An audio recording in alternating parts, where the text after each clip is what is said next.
His laughter echoed through the restaurant as champagne flowed freely at their corner table.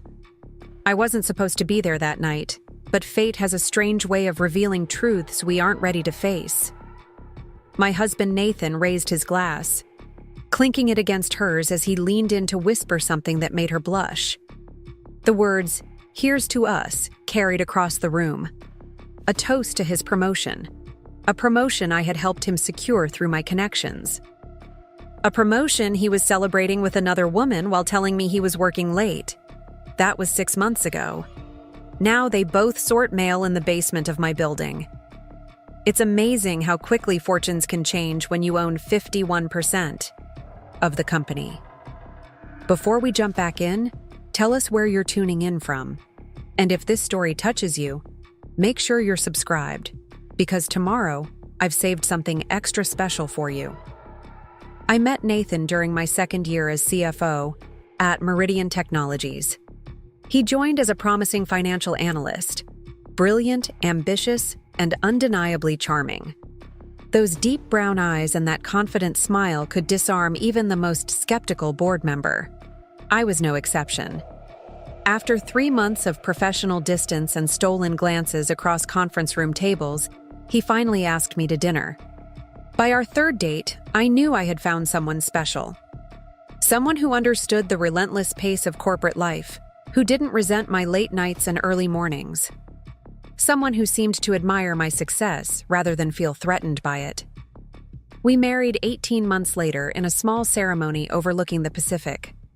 The sunset painted the sky in hues of orange and pink as we exchanged vows, promising to support each other through whatever life brought our way. I remember thinking how lucky I was to have found a true partner. Someone who saw me, really saw me, beyond the title and corner office. The early years of our marriage were everything I had hoped for. We moved into a modern hillside home in Westlake, with floor-to-ceiling windows that captured the city lights below. Every morning, we'd share coffee on our terrace, planning our days, our futures, our dreams. Nathan was rising steadily through the ranks at Meridian, and I couldn't have been prouder. "You know," he said one morning, 4 years into our marriage, "I could make director by next year if Thompson retires." I smiled, reaching for his hand. "You've more than earned it. The quarterly results under your management have been exceptional. I couldn't have done it without your guidance," he said, raising my hand to his lips. "We make quite the team, don't we?" I believed we did. I believed in us, in him. When Thompson announced his retirement 6 months later, I didn't hesitate to recommend Nathan for the position. The board trusted my judgment, and despite some hesitation about promoting my husband, they agreed he was the most qualified candidate. His financial strategies had saved the company millions, and his team respected him deeply. The night he was officially named Director of Financial Operations, we celebrated at home with an expensive bottle of wine I'd been saving for a special occasion.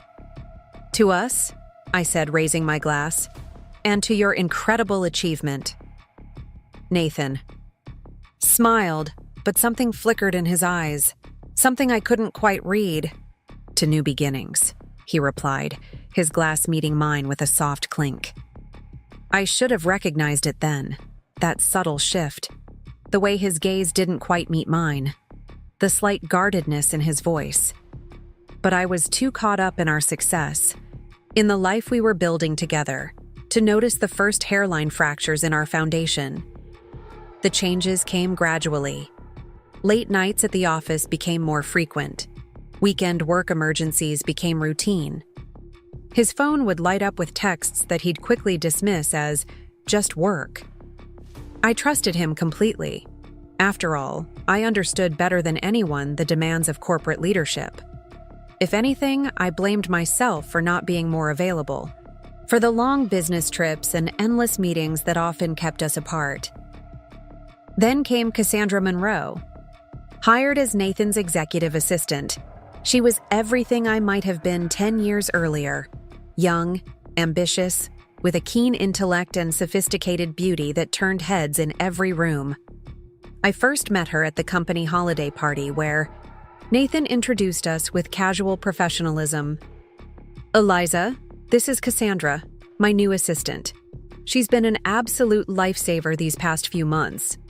Cassandra's smile was perfect, her handshake firm. "It's an honor to meet you, Mrs. Reynolds. Nathan speaks so highly of you." "All good things, I hope," I said, returning her smile while noting how she referred to him by his first name. A small liberty, but one that registered faintly in the back of my mind. "Only the best," she assured me, her eyes lingering on Nathan a moment too long before returning to me. "Your work in transforming Meridian's financial structure is legendary. I studied your strategies in my MBA program." Her flattery was smooth, practiced. I appreciated her professional admiration, but couldn't ignore the subtle undercurrent between them, the way they seemed to communicate without words, the practiced distance they maintained that somehow highlighted their connection rather than disguised it. Still, I dismissed my concerns. I refused to be the stereotypical jealous wife, suspicious of a talented young woman simply because she was beautiful and worked closely with my husband. I had fought against such gender-based obstacles my entire career. I wouldn't perpetuate them. Besides, our marriage was solid. Nathan and I had built our relationship on mutual respect and shared ambition. We understood each other's worlds completely, or so I thought. The first concrete sign came in the form of a credit card statement. An expense I didn't recognize, a dinner at Luciano's, an intimate Italian restaurant across town, on a night Nathan had told me he was meeting clients in San Diego. The amount suggested a meal for two, with an expensive bottle of wine. When I asked him about it casually over breakfast, his response was too quick, too rehearsed. "Oh, Thompson was in town unexpectedly. Wanted to check how I was handling his old department. You know how he is. Still can't let go completely." He smiled, taking a sip of coffee. "I meant to tell you, but it slipped my mind with everything else going on." It was plausible. Thompson had been known to drop in unannounced, checking on his legacy. Yet something about Nathan's explanation felt wrong. The way his eyes darted away, the slight tightening around his mouth. Small tells I recognized from years of negotiating deals and reading business partners. My instinct was to dig deeper, to question the inconsistencies. But that morning, my phone buzzed with an urgent issue requiring my immediate attention. A potential acquisition on the verge of falling through. By the time I resolved the crisis hours later, the moment to press Nathan further had passed. Life and work continued their relentless pace, and the incident was filed away in my mind, noted but not acted upon. Weeks passed. Spring turned to summer, and with it came the annual leadership retreat at Lake Arrowhead. 3 days of strategy sessions, team-building exercises, and networking opportunities for Meridian's top executives. Nathan and I had separate cabins, a company policy meant to facilitate focus and prevent any appearance of favoritism. I barely saw him during the scheduled activities, as we were assigned to different working groups. On the second night, after a long day of presentations and planning sessions, I decided to skip the group dinner. A migraine had been building behind my eyes for hours, and I knew from experience that only darkness and quiet would help. I sent my regrets to the team and retreated to my cabin, taking a migraine pill and drawing the blinds against the early evening sun. I must have fallen asleep, because when I woke, the cabin was dark except for the moonlight filtering through the slats of the blinds. My headache had subsided to a dull pressure. Checking my phone, I saw it was just past 11. The group activities would be wrapping up, with most executives either heading to bed or gathering for one last drink at the lodge bar. Feeling restless after my impromptu nap, I decided to take a walk along the lakeshore. The night air was cool and refreshing, the path lit by occasional lampposts that cast pools of yellow light onto the packed dirt. The water lapped gently against the shore, a soothing rhythm that helped clear the last cobwebs from my mind. I had walked perhaps half a mile when I heard voices coming from a small dock extending into the lake. The sound carried clearly across the water. Laughter, the clink of glasses, murmured conversation. I wouldn't have paid it any mind except that one of the voices was immediately recognizable. Nathan. I slowed my pace, not intending to eavesdrop, but suddenly reluctant to continue forward and interrupt whatever conversation was happening. That's when I heard the second voice, feminine, slightly husky with laughter. Cassandra. To your brilliant presentation today, she said, her voice warm with admiration. The board couldn't take their eyes off you. I had excellent help preparing it, Nathan replied. You're a natural at identifying the key points that will resonate. We make a good team, the best. The silence that followed spoke volumes. I stood frozen, unable to move forward or retreat, my heart hammering against my ribs. I told myself there could be an innocent explanation. Colleagues celebrating a successful presentation, a mentor congratulating his protege. I almost convinced myself to turn around, to return to my cabin and pretend I'd never heard them. Then Cassandra spoke again, her voice lower, more intimate. Preparing and narrating this story took us a lot of time, so if you are enjoying it, subscribe to our channel. It means a lot to us. Now back to the story. Do you ever wonder what would have happened if we'd met first? Before? All the time, Nathan answered, his voice thick with emotion I hadn't heard directed at me in months. But what's the point of torturing ourselves? We have to be careful. Eliza is... I know, Cassandra interrupted. Brilliant. Powerful. Your wife. You don't need to remind me. That's not what I was going to say, Nathan sighed. She's perceptive. If we're not careful, she'll figure it out. And right now, with everything at stake, my blood turned to ice in my veins. The confirmation I had been subconsciously dreading now hung in the air between us, though they remained unaware of my presence. I backed away slowly, careful not to make a sound. Once I was far enough away, I turned and walked swiftly back toward my cabin, my mind racing, trying to process what I'd just overheard.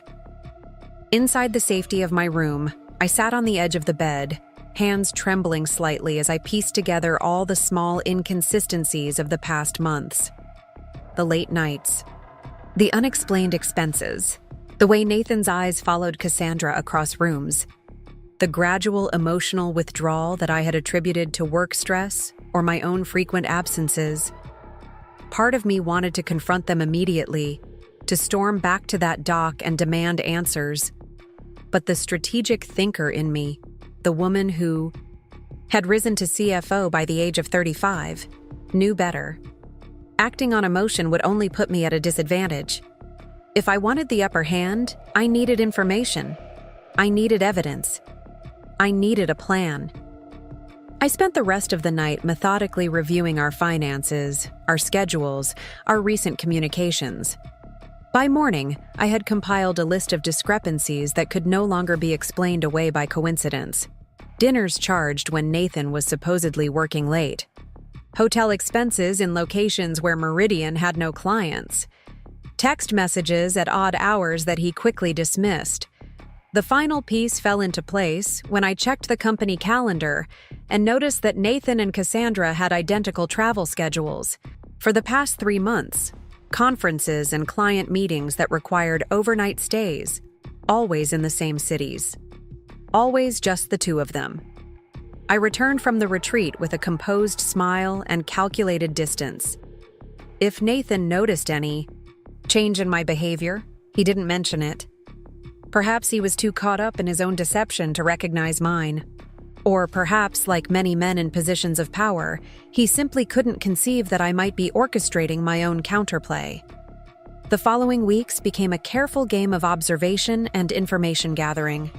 I hired a private investigator, not the obvious choice that would follow them around with a camera, but a digital specialist who could access emails, text messages, and location data without leaving a trace.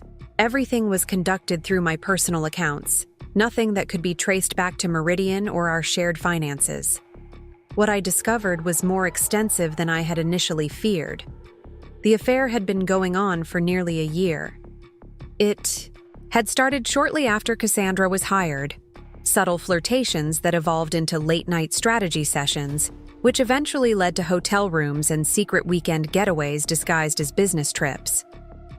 But the true betrayal, the one that cut deeper than the infidelity itself, was revealed in their private communications. They weren't just sleeping together. They were plotting together.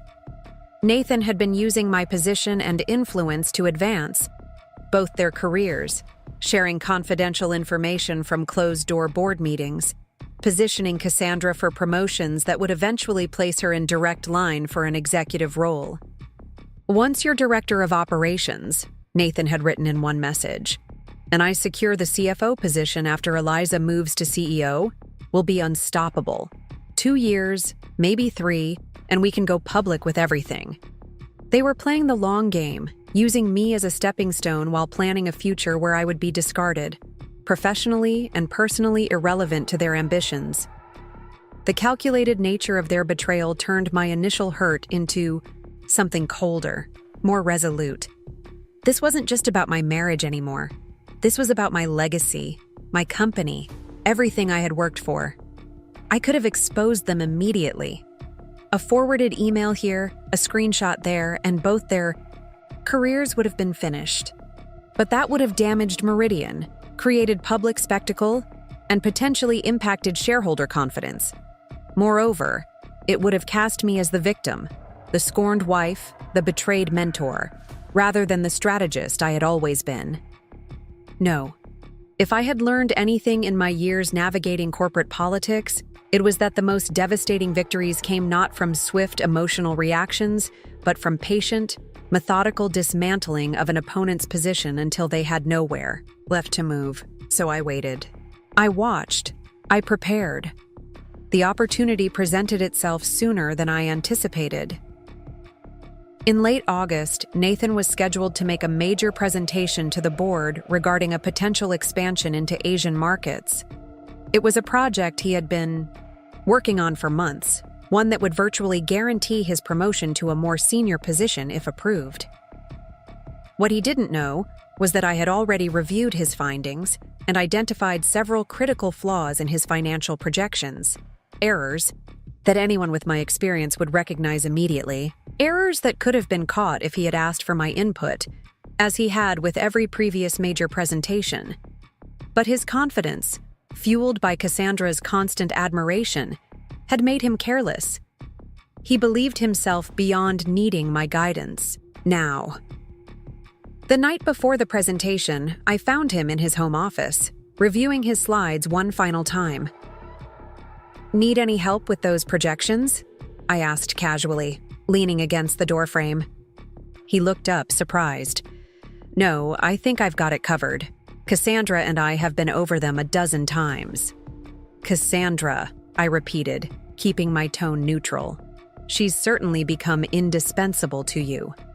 A flash of something, guilt, wariness, crossed his face before he smiled. "She's good at her job, dedicated." "I'm sure she is." I moved into the room, perching on the edge of his desk. "You know, the board is particularly concerned about currency fluctuation risks with this expansion. Have you accounted for the recent volatility in the region?" "Of course," he said, a hint of defensiveness creeping into his voice. "We've built in substantial buffers." I nodded, glancing at his screen where I could clearly see that his substantial buffers were based on outdated exchange rates that didn't account for the political instability that had emerged in the past month. "I'm sure you have," I said, standing up. "Well, I won't keep you. Big day tomorrow." "Eliza," he called as I reached the door. When I turned, his expression had softened. "Thank you for everything, for supporting me through all of this." The irony was so thick I could barely breathe through it, but I smiled, the perfect picture of the supportive wife. "Always, Nathan. That's what partners do." I left him to his flawed projections and outdated data, knowing exactly what would unfold in the boardroom the next day. The presentation was a disaster. Not obviously, not immediately, but as Nathan walked the board through his expansion strategy, I asked pointed questions about specific calculations and risk assessments, questions that exposed the critical weaknesses in his proposal. Other board members followed my lead, digging deeper into areas I had subtly highlighted. By the end of the session, Nathan's confident demeanor had crumbled, and the project was tabled for further analysis and refinement. As we filed out of the boardroom, I caught Cassandra's eye.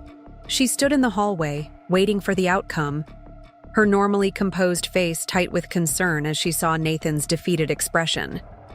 When she looked at me, I saw a flicker of realization, a dawning awareness that perhaps I wasn't as oblivious as they had assumed. I smiled at her, warm and professional. "Cassandra, just the person I wanted to see. Would you mind stopping by my office later today? There's something I'd like to discuss with you."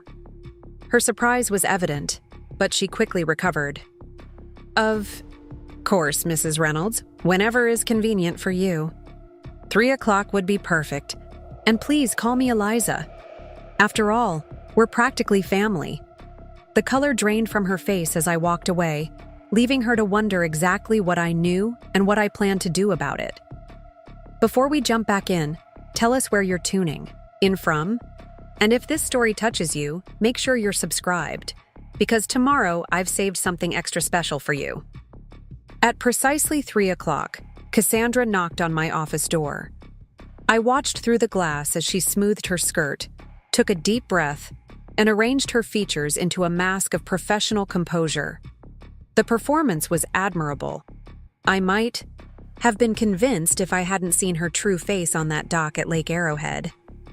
"Come in," I called, my voice warm and inviting. I gestured to the chair across from my desk. "Please, sit. Would you like coffee? Water?" "No, thank you," she replied, perching on the edge of the seat as if prepared to flee at any moment. Her caution was understandable. In her position, I would have been equally wary. I leaned back in my chair, studying her. Up close, I could see the slight smudge of her mascara, the faint redness around her eyes. Nathan's failed presentation had clearly affected her more than she wanted to show. Good. It meant they had been counting on his success. "I wanted to discuss your role here at Meridian," I began, keeping my tone conversational. "You've been with us for, what is it now? 14 months? 16, she corrected, then added hastily, "Mrs. Reynolds, Eliza." 16 months, I echoed. "And in that time, you've certainly made quite an impression. Nathan speaks very highly of your capabilities." The emphasis was subtle, but I saw it land. Her knuckles whitened as she gripped her hands together in her lap. "I'm dedicated to my work," she said carefully. "I always give 100% to whatever I'm assigned. I've noticed." I opened a folder on my desk. A prop, nothing more. But it heightened the tension beautifully. "Your performance reviews have been exceptional. Nathan has recommended you for advancement at every opportunity. He's been a wonderful mentor. Has he?" I looked up, meeting her eyes directly. "It's interesting, actually. Before you joined his team, Nathan was always quite measured in his assessments of staff, constructive but reserved in his praise. With you, however, it's been nothing but superlatives from day one." A flush crept up her neck.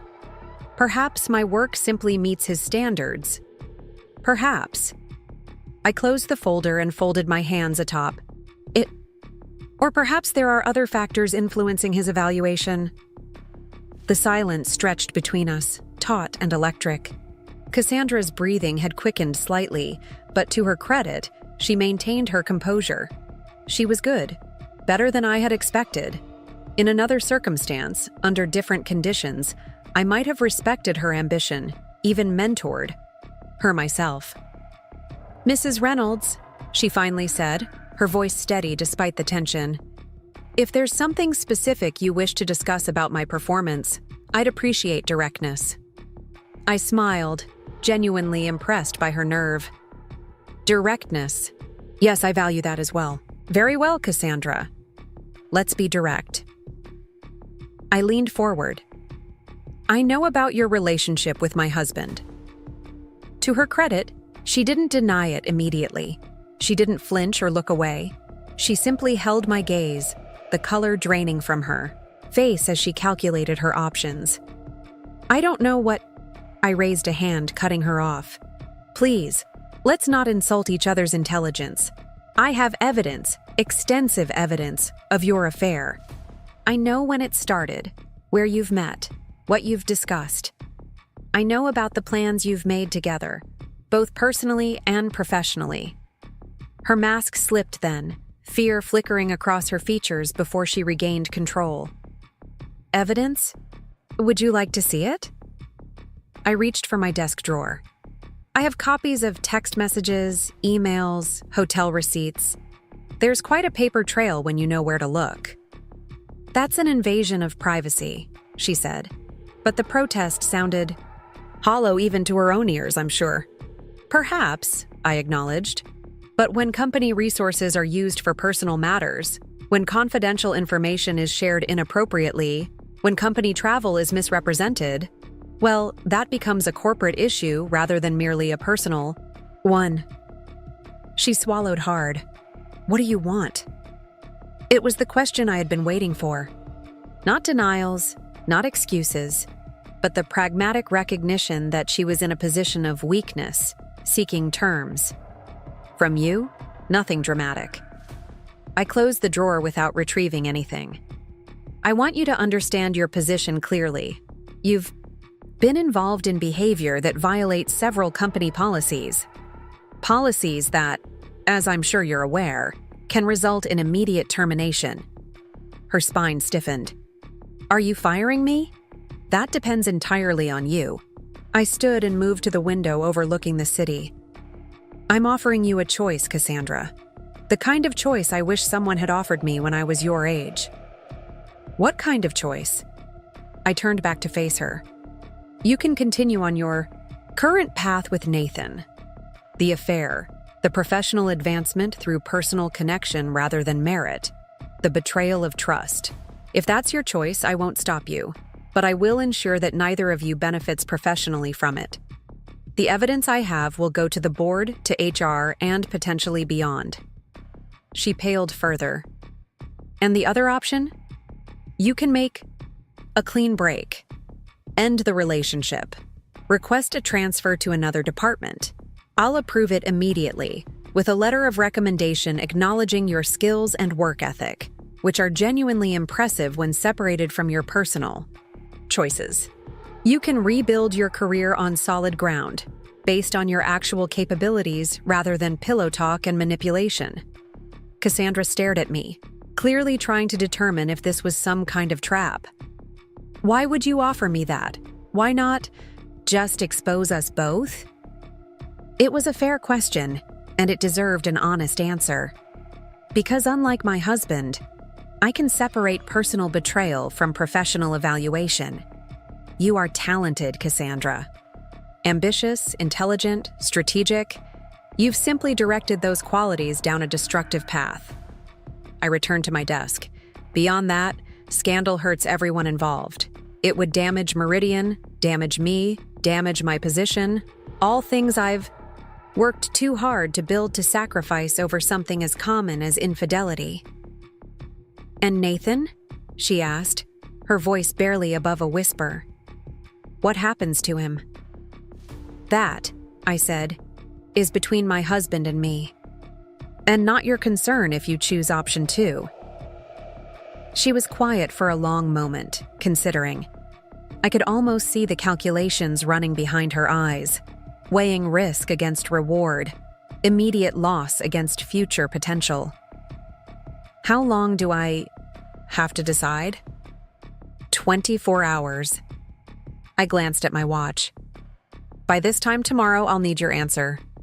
She nodded slowly, rising from her chair. And if I choose to transfer? Then, as far as I'm concerned, what's past is past.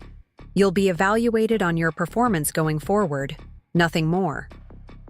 And if I don't? I smiled thinly.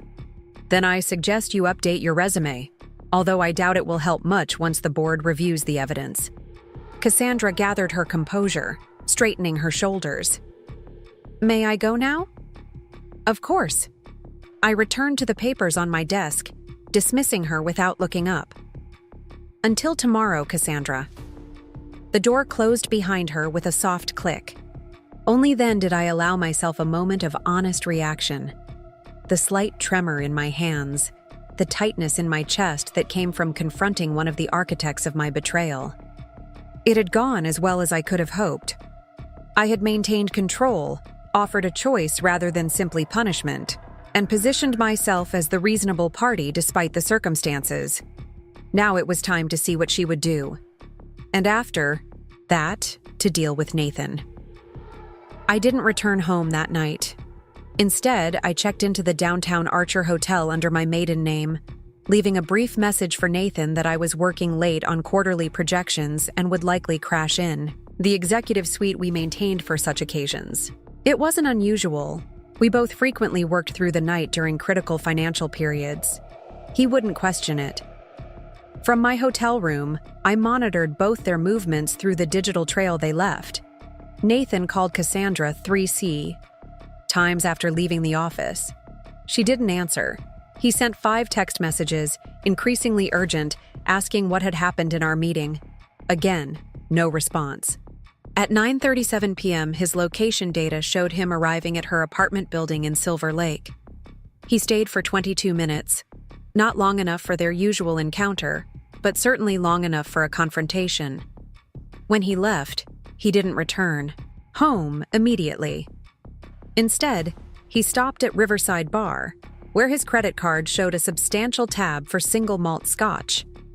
By morning, Cassandra had made her decision. She was waiting outside my office when I arrived, immaculately dressed, as always, but with shadows under her eyes that even careful makeup couldn't completely conceal.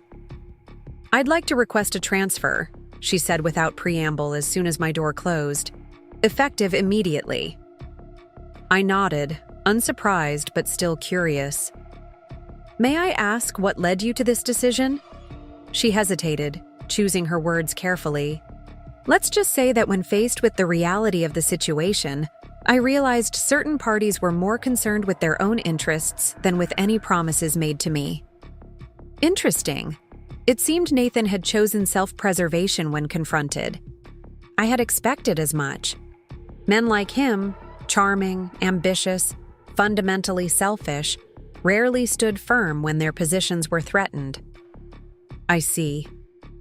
I opened my laptop. I'll process the transfer request this morning. I believe there's an opening in the marketing analytics department that would suit your skills. It's a lateral move in terms of salary and title, but with clear advancement potential.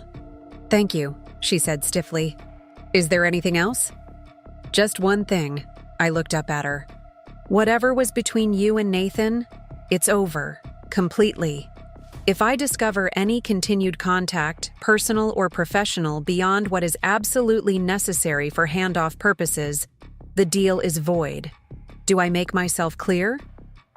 Crystal clear. The bitterness in her voice was evident. Though I doubt that will be an issue. Your husband made his priorities very clear last night. I'm sure he did. I returned to my screen. You'll receive the transfer paperwork within the hour. I suggest you clear out your desk before Nathan arrives this morning. She turned to leave, then paused at the door. He doesn't deserve you, you know. He never did. The comment surprised me, not the sentiment, but the fact that she had voiced it. No, I agreed quietly. He didn't. After she left, I sat for a moment, absorbing the implications of this first victory. Cassandra was neutralized, redirected into a position where her talents could still benefit Meridian without threatening my position or my marriage. It was a clean resolution to one aspect of the problem. Nathan would be more complicated. His betrayal went deeper, the stakes were higher, and our lives were more thoroughly entwined.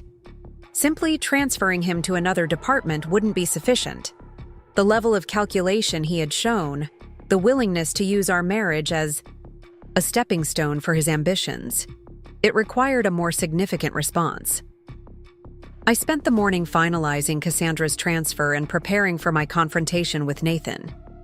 I had expected him to storm into my office as soon as he discovered his assistant was gone, but to my surprise, he maintained his distance.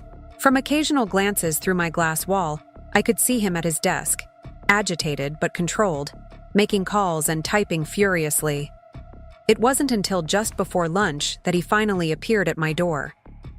"Do you have a minute?"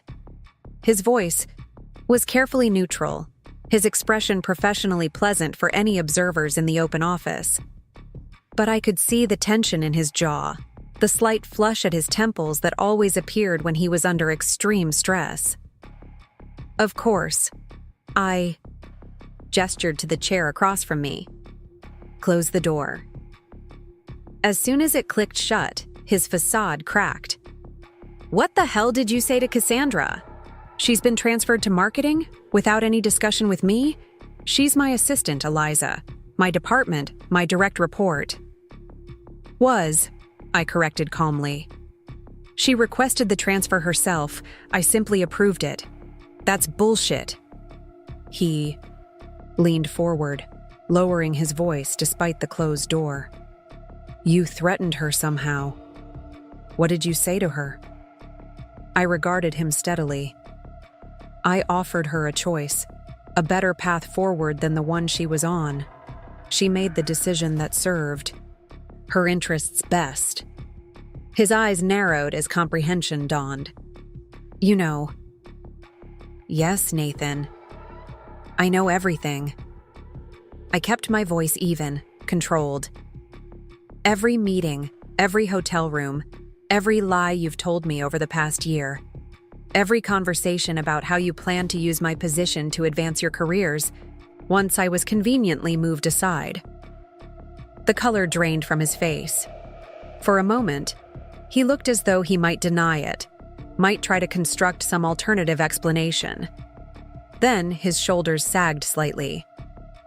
"How long have you known?" "Long enough to gather substantial evidence. Long enough to understand exactly what I'm dealing with." I folded my hands on the desk between us. "The question isn't how long I've known, Nathan. It's what happens now." He straightened, switching tactics with the agility that had made him so successful in corporate negotiations. "Look, I know how this must seem, but it wasn't what you think. Yes, Cassandra and I became involved. I'm not proud of it. But the rest, using your position, planning to replace you, that's not true. That's not who I am." "Isn't it?" I opened my desk drawer and removed a single sheet of paper, sliding it across to him. "This is a transcript of messages between you and Cassandra from July 17th. I've highlighted the relevant sections for your convenience." He didn't pick it up. He didn't need to. I could see in his eyes that he remembered the conversation. "Eliza, please. It was just talk, fantasy, pillow talk. We were never actually going to—" "Stop." My voice cut through his excuses like a blade. "Don't compound your betrayal with more lies. It's beneath both of us." For a long moment, we sat in silence, the weight of everything broken and damaged between us filling the space. When Nathan finally spoke again, his voice had lost its defensive edge. "What are you going to do?" It was the same question Cassandra had asked, but coming from Nathan, the man I had loved, supported, built a life with, it carried different possibilities. "That depends," I said, "on what you do next." Nathan leaned forward, his expression shifting from defensive to calculating. I recognized this transformation. I'd seen it countless times in boardroom negotiations. When he realized bluster and denial weren't working, this was Nathan the strategist, looking for angles, for leverage, for a way to minimize damage and maximize his position despite being caught.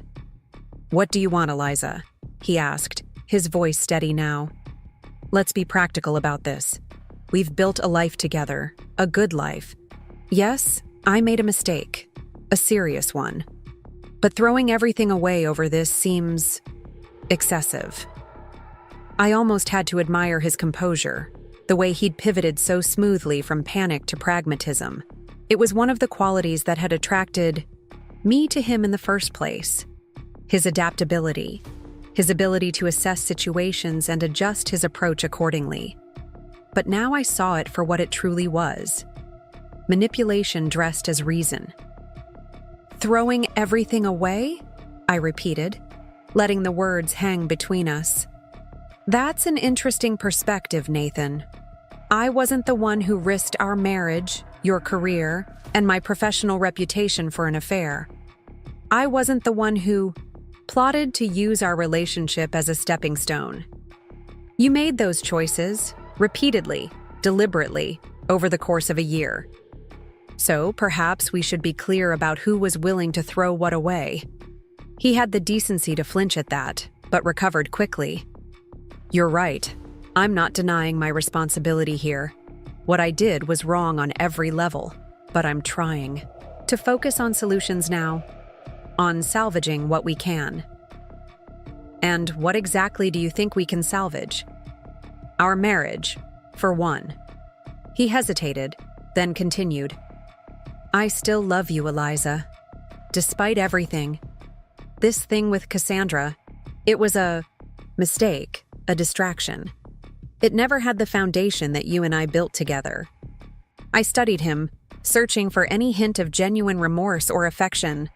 All I saw was the practiced sincerity of a man who had learned exactly how to deploy emotion as a tactical advantage. "That's touching, Nathan, truly. But I notice you mentioned our marriage first, not the trust you violated, not the pain you caused, but the institution itself. And I have to wonder why that's your priority." I leaned back in my chair. "Could it be because I'm still CFO? Because your career trajectory still depends on me to some extent? Because divorce would complicate your standing with the board?" His expression hardened slightly. "That's unfair. I'm trying to have an honest conversation here." "Are you? Then let's be honest. You didn't just have an affair, Nathan. You actively conspired with your mistress to undermine me professionally. You shared confidential information. You plotted career moves that would benefit you both at my expense. That goes beyond betraying our marriage. It's betraying my trust as a colleague and undermining this company, which I have devoted my life to building." "Those were just talks," he insisted, spreading his hands in a gesture of appeal. "Venting. Fantasy. You know how it is. People say all kinds of things in private that they never intend to act on. Do they? Then explain the proposal you submitted last spring to restructure the financial department. The one that would have effectively reduced my oversight of key areas that just happened to fall under your purview. Explain the conversation you had with board member Phillips about concerns regarding my international expansion strategy. Concerns that mysteriously aligned with positions that would benefit your department's autonomy." I watched as he processed the depth of my knowledge, the extent of my investigation, the realization that I hadn't just discovered the affair, but had been tracking his professional maneuvers for months. The confidence drained from his posture. "How long have you been watching me?" he asked quietly. "Long enough to understand exactly what I'm dealing with." I opened a folder and removed several printed pages. "I'm filing for divorce, Nathan. The papers are already drawn up. You'll find the terms quite generous considering the circumstances. Split of our joint assets. You keep your vested company options. I keep the house. Clean, simple, and most importantly, private." He took the papers reflexively, but his attention was still on me. "And professionally? What happens there?" It was the question I'd been waiting for, the one that revealed his true priorities. Not our marriage, not the relationship we'd built, but his career, his status, his future. That depends entirely on how you handle the personal side of things. I gestured to the divorce papers. Sign those today, move out of the house by the end of the week, and agree to a mutual non-disclosure about the reasons for our separation, and professionally. Nothing changes.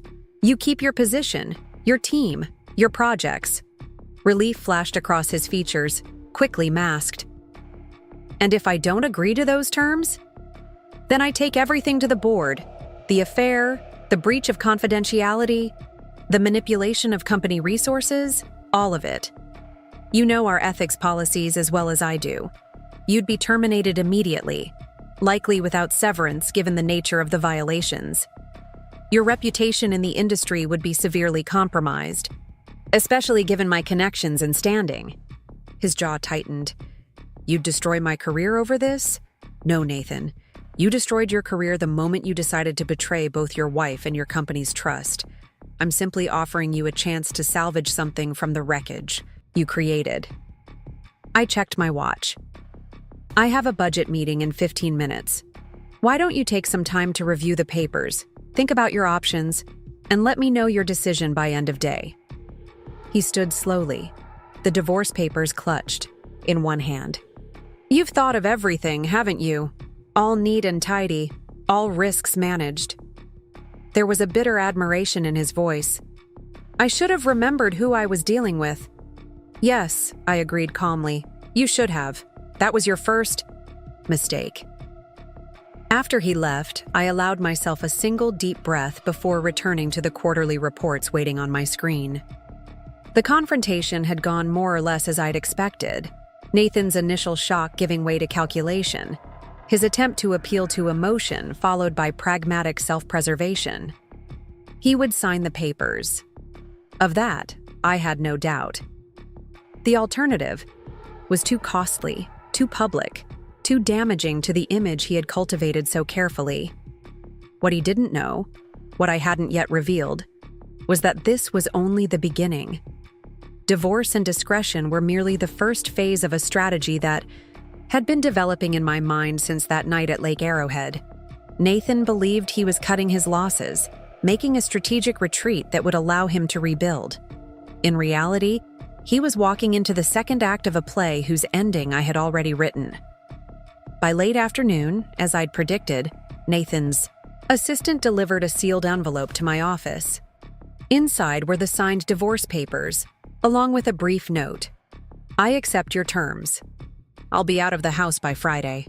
For what it's worth, I am sorry for the pain I've caused you. I set the note aside without a second glance. His apology meant nothing. It was just another transaction, another negotiated settlement. The man I had married, the man I had thought I knew, had revealed himself to be nothing more than a collection of calculated moves and self-serving decisions. There was no heart beneath the strategy, no substance behind the charm. Over the next few weeks, our separation proceeded exactly as planned. Nathan moved into a downtown apartment. We issued a joint statement to the executive team citing irreconcilable differences and mutual respect as we pursued separate paths. On the surface, it was all very civilized, very professional, exactly what you would expect from two high-level executives who had outgrown their personal connection but maintained their professional relationship. Beneath that surface, however, I was laying groundwork, subtle inquiries into Nathan's department, careful reviews of his recent projects, strategic conversations with board members about long-term planning and departmental efficiency. Nothing overt, nothing that would trigger alarm bells. Just a CFO doing her due diligence, especially in light of a significant personal change that might affect company dynamics. The opportunity I had been waiting for emerged 6 weeks after our separation was finalized. The quarterly financial review revealed concerning patterns in Nathan's division, not misconduct or impropriety, but inefficiencies, missed opportunities, resources allocated to projects with questionable return potential. In isolation, each issue might have been dismissed as a minor misstep. Together, they painted a picture of a department that was drifting off course, a leader whose focus had been compromised. I brought these findings to the board with clinical detachment, presenting facts and projections without commentary or accusation. I didn't need to push for action. The numbers spoke for themselves. The board, ever vigilant about shareholder value and fiduciary responsibility, initiated a deeper review of Nathan's division. What they found confirmed my assessments. The Asian expansion project that had faltered during Nathan's presentation had been just the tip of the iceberg. His department had been gradually underperforming for months, masked by creative accounting and selective reporting, techniques I had taught him early in his career, ironically enough. Nothing illegal, nothing that would trigger regulatory concerns, but a pattern of choices that prioritized short-term appearances over long-term sustainability. The board called an emergency session to address these findings. Nathan was invited to present his perspective, his plans for course correction. He arrived prepared, confident, armed with explanations and mitigation strategies. For a moment, watching him command the room with his usual charisma, I wondered if he might actually navigate through this challenge unscathed. Then board member Harrison, a shrewd veteran of corporate restructuring, asked the question that changed everything. Given these systematic issues, Mr. Reynolds, would you say your department might benefit from new leadership? Perhaps someone with fresh perspective, less entrenched in current methodologies? The implication was clear, and I watched as Nathan recognized the threat beneath the polite inquiry. His composure slipped, just slightly, before he recovered. With all due respect, Dr. Harrison, I believe continuity of leadership is precisely what's needed right now. The issues identified are being addressed, and bringing in someone new would only create further disruption during a critical correction period. A fair point, Harrison acknowledged, though one might argue that the person who created the problems might not be best positioned to solve them. The discussion continued in this vein for another 40 minutes. Polite, professional, ruthless in its assessment of Nathan's leadership. I contributed little, allowing the board's natural skepticism and fiduciary concerns to guide the conversation. When the vote came, it was unanimous.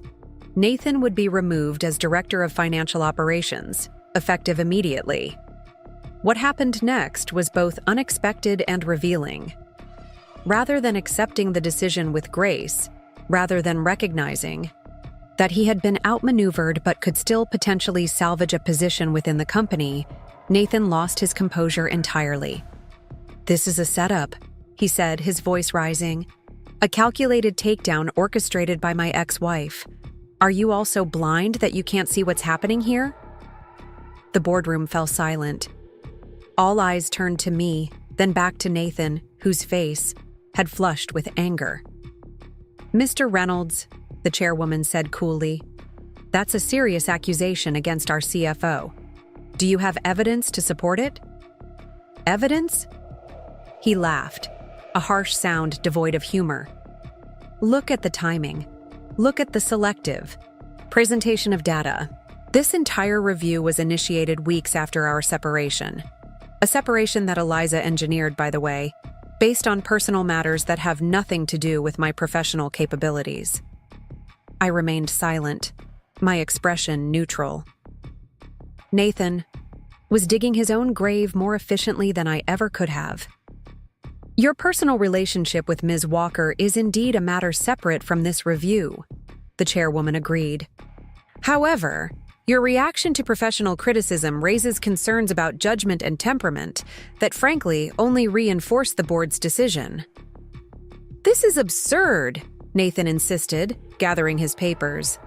"I've given 8 years to this company. I've consistently delivered results. 1/4 of challenges, of adjustment after a major personal disruption. And you're ready to throw me aside based on a report engineered by a woman with obvious personal bias against me." Board member Phillips, who had remained quiet until now, leaned forward. "Nathan, I suggest you stop talking before you say something that cannot be unsaid. The board's decision is based on financial data and performance metrics, not personal vendettas." Your implication that Ms. Walker would compromise her professional ethics and fiduciary duty over personal matters is both unfounded and, quite frankly, offensive. I could have let it end there. Nathan had effectively destroyed his own position, turning what could have been a graceful strategic retreat into a scorched earth finale. But there was one more card to play, one final element to ensure that the separation between Nathan and Meridian Technologies was complete and irrevocable. "If I may," I said quietly, speaking for the first time since the vote. "While I understand Mr. Reynolds' emotional response to this difficult situation, his accusation raises a concern that I feel must be addressed." I turned to face the board, directly. "Nathan has just alleged, in essence, that I have manipulated financial data and misled this board for personal reasons. That is not merely an attack on me personally. It questions the integrity of our financial reporting and governance structures, matters that could have serious regulatory and shareholder implications if left unaddressed." The chairwoman's expression sharpened. "What are you suggesting? Eliza?" "I'm suggesting that we cannot simply dismiss such an allegation, however unfounded. For the protection of the company, for transparency with our shareholders and regulatory bodies, we need to demonstrate that we have taken it seriously and investigated thoroughly." I paused, allowing the implications to sink in. "I propose an independent audit of both the financial review process and Mr. Reynolds' department, conducted by an external firm with no prior relationship to Meridian or any of its executives." Nathan paled as he realized the trap he had stumbled into. An external audit would not only validate the board's concerns about his department, but would create a formal, documented record of his failures, one that would follow him in any future career move. "I don't think that's necessary," he backpedaled quickly. "My comments were made in the heat of the moment. I'm not actually suggesting any financial impropriety." "Nevertheless," Phillips said, "Ms. Walker raises an excellent point. Once such concerns are voiced in an official capacity, as they just were, we have a fiduciary obligation to investigate. I second the motion for an external audit." The vote was again unanimous. Nathan sat frozen, watching as his future prospects crumbled before him. When the meeting adjourned, he didn't move from his seat, staring at the polished surface of the boardroom table as the other members filed out. I was the last to leave, pausing briefly at the door. Our eyes met across the room, his filled with a mixture of anger and dawning comprehension, mine calm and unreadable. "You planned this," he said softly. "All of it, from the beginning." "No, Nathan. I simply understood the inevitable consequences of your choices better than you did." I adjusted my portfolio under my arm. "The audit begins Monday.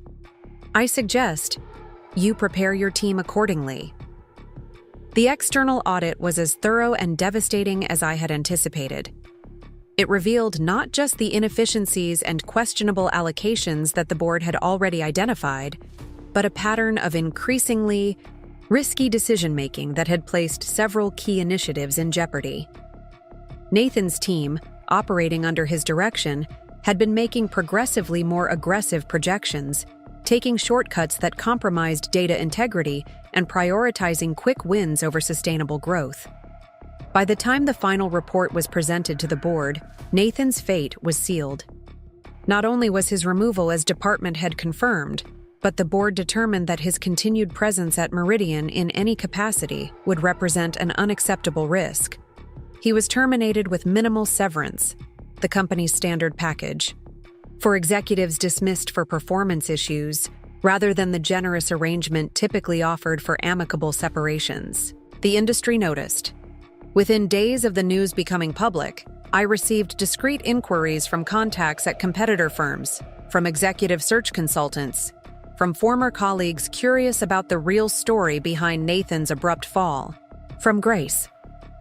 I maintained a professional stance in all these conversations, expressing appropriate regret that things hadn't worked out, acknowledging the challenges his department had faced, never once alluding to our personal history or suggesting, Any motivation beyond protecting Meridian's interests. This restraint, this careful adherence to professional norms, even when discussing the husband who had betrayed me, only enhanced my reputation. Board members who had witnessed Nathan's accusatory outburst contrasted it with my composed, solutions-oriented approach.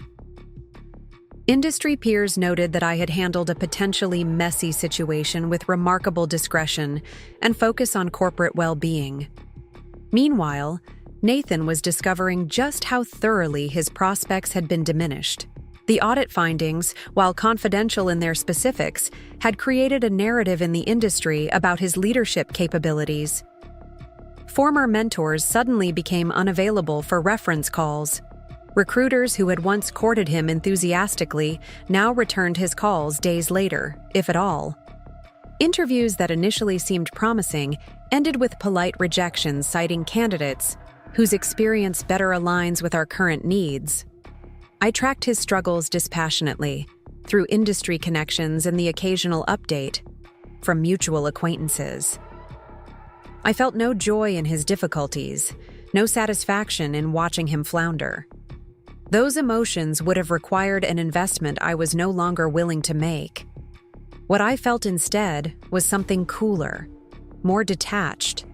The professional assessment of a strategy playing out exactly as designed. 3 months after his departure from Meridian, Nathan reached out directly for the first time since our divorce. A text message, sent late on a Friday evening. "Can we meet? I think it's time we talked."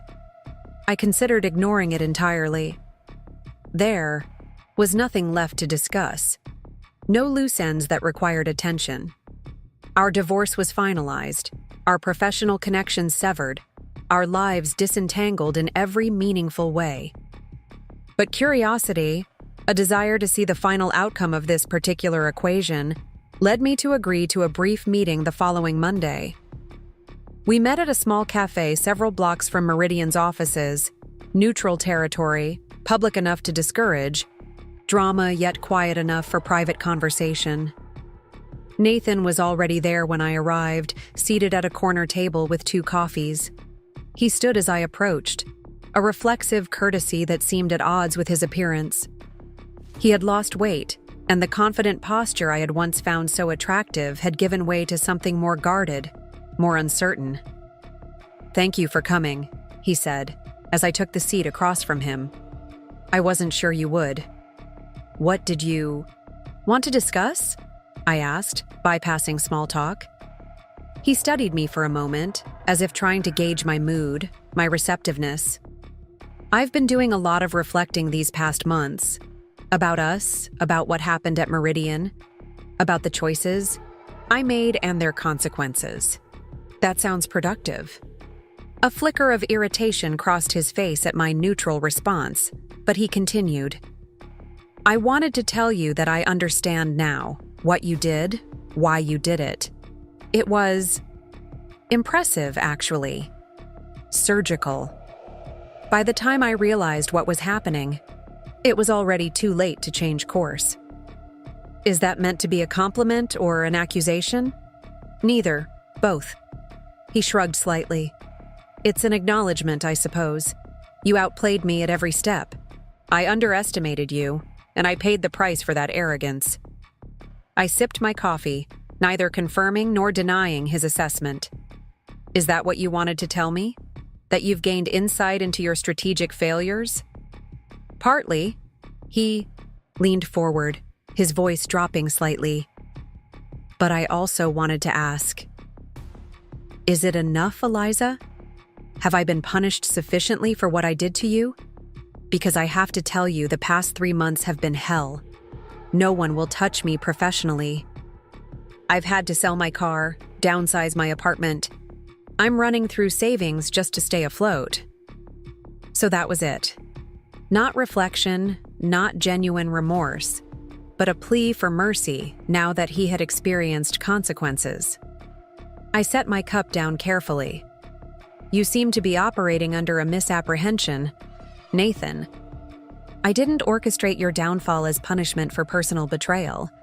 I simply removed my protection. the influence and connection that had sheltered you from the natural consequences of your own actions. I met his gaze directly. Your department was underperforming. Your leadership had become compromised. Those are facts that would have emerged eventually, with or without my intervention. But you accelerated the process. You made sure it happened in the most damaging way possible. I ensured that Meridian's interests were protected. That was my job, my responsibility to the company and our shareholders. I glanced at my watch. Was there anything else you wanted to discuss? I have a meeting at 11. Actually, yes. He straightened slightly, a hint of his old confidence. Returning. I need a job, Eliza. Any position at Meridian. I'm not too proud to start over, to work my way back up. The request was so unexpected, so divorced from reality, that for a moment I could only stare at him in disbelief. You want me to hire you back? After everything that's happened? Who better to monitor me, to ensure I stay in line? You know my capabilities, my strengths. Put me anywhere. Operations, analysis. Hell, I'll work in administration if that's what it takes. I just need a foot in the door, a chance to rebuild. I studied him, trying to determine if this was genuine desperation or yet another calculation. Either way, it revealed a fundamental failure to grasp the magnitude of what had transpired between us, the irreversibility of certain actions. That's not possible, Nathan. Surely you understand that. Because of the audit findings? We both. No, those were amplified, emphasized to serve a specific purpose. The underlying issues were real but manageable. No, I said quietly, because you plotted against me. You betrayed not just our marriage, but the professional trust that is fundamental to any working relationship. You shared confidential information with Cassandra. You manipulated company resources to facilitate your affair. You attempted to undermine my position for your own advancement. These aren't minor indiscretions that can be overlooked or forgiven in a professional context. His expression hardened. So this is permanent then? You're going to ensure I remain unhireable, marginalized indefinitely. I've done nothing to actively hinder your job prospects beyond allowing the audit findings to speak for themselves. Your reputation in this industry is the result of your own choices, Nathan, not mine. He was silent for a long moment, turning his coffee cup slowly between his hands. When he finally spoke again, his voice had lost its edge of accusation, replaced by something that might have been genuine remorse. I really did love you, you know. Whatever else happened, whatever mistakes I made, that was real. It was the first statement he'd made that I believed might be partially true. Not because of any particular sincerity in his delivery, but because Nathan was the type of man who could compartmentalize completely, who could love his wife in one moment and plot against her the next, seeing no fundamental contradiction in those actions. Perhaps you did, I acknowledged, in your way. But love without respect, without loyalty, without basic honesty, what value does that really have, Nathan? He had no answer to that. We sat in silence for another moment before I gathered my purse and stood. I wish you luck in your future endeavors, I said, the formal phrase a deliberate reminder of the distance between us now.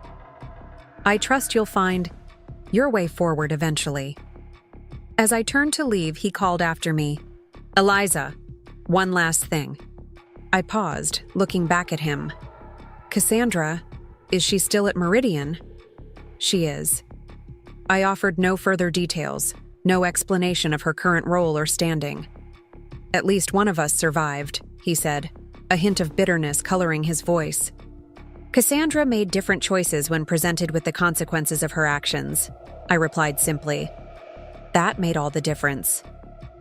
I left him there, seated alone at the corner table, and stepped out into the bright morning light.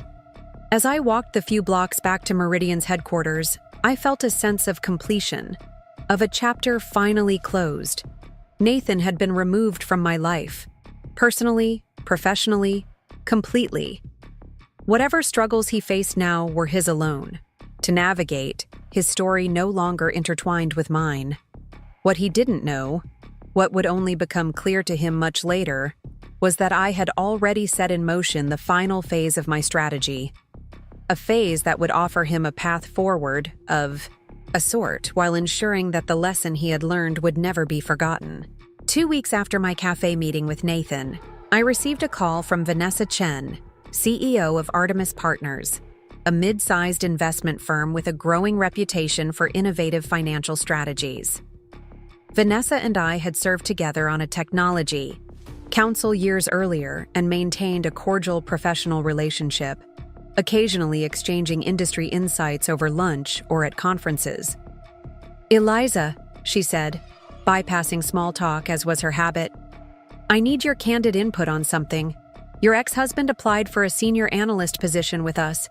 His qualifications on paper are excellent, but there's an obvious gap in his employment history, and when we contacted Meridian for a reference, we received a surprisingly terse response. I was hoping you might provide some context." I took a moment to consider my response carefully. This was the call I had been expecting, not from Vanessa specifically, but from someone in my professional network seeking the real story behind Nathan's departure from Meridian. "I appreciate you reaching out, Vanessa. As you might imagine, this puts me in a somewhat delicate position." "Of course," she said. "I wouldn't ask if we weren't seriously considering him for the role. But given your history, both personal and professional, I thought you might have insights that would help us make an informed decision. May I ask what Nathan told you about his departure from Meridian? He described it as the unfortunate fallout from your divorce, suggested that while his performance had been consistently strong, the personal situation created an untenable professional dynamic. He was quite diplomatic about it, actually. Made a point of not criticizing you directly." I couldn't help but admire the calculation behind Nathan's approach. By acknowledging the divorce but framing his departure as a casualty of personal circumstances rather than performance issues, he had created a narrative that potential employers might find both plausible and forgivable. It was exactly the strategy I would have advised him to take had we still been allies rather than adversaries. "I see," I said, keeping my tone neutral. "That's a perspective, certainly. But not the complete picture," Vanessa inferred, proving why she had risen to CEO despite the investment world's notorious gender barriers. "No," I confirmed. "Not the complete picture. There was an external audit conducted after concerns were raised about his department's performance. The findings were significant enough to warrant termination rather than reassignment." I suspected as much. The reference we received mentioned documented performance issues but provided no specifics. She paused. "Would you be willing to share more details about those findings?" This was the crossroads I had anticipated from the moment Nathan's career had imploded, the point at which I would decide whether to deliver the killing blow to his professional prospects or allow him a path to redemption, albeit a humbled one. The specific findings are confidential, as I'm sure you understand. But I can tell you that they revealed a pattern of increasingly poor judgment, particularly in risk assessment and resource allocation. I paused, then added, "However, I should note that Nathan's technical skills were never in question. His understanding of financial models, his analytical capabilities, those remained strong throughout his tenure at Meridian." There was a thoughtful silence on the other end of the line. "You're drawing a distinction between his judgment and his technical abilities." "Yes," I confirmed. "A distinction that might be relevant depending on the position you're considering him for. A role with direct decision-making authority over significant resources would, in my professional opinion, be ill-advised based on his recent history. But a position where his analytical skills could be utilized within a framework of appropriate oversight? That's a different consideration entirely." "I see." Vanessa's tone suggested she understood exactly what I was conveying. "That's extremely helpful context, Eliza. Would you be offended if I asked one more delicate question? Not at all. In your assessment, were his judgment issues strictly professional, or did they reflect more fundamental character concerns? It was the question that would determine Nathan's fate more definitively than any reference check or interview performance. Vanessa was asking, in essence, whether Nathan's failings were situational or inherent, correctable or intrinsic to who he was. In my experience, I said carefully, Nathan's judgment tends to be most compromised when he perceives an opportunity for significant personal advancement. When the stakes are high and the potential rewards substantial, his risk assessment becomes unreliable. Under proper supervision, with appropriate guardrails, that tendency can be managed. Without those structures, it becomes problematic. That's remarkably insightful and more generous than many would be in your position, Vanessa observed. Thank you for your candor. It gives me much to consider.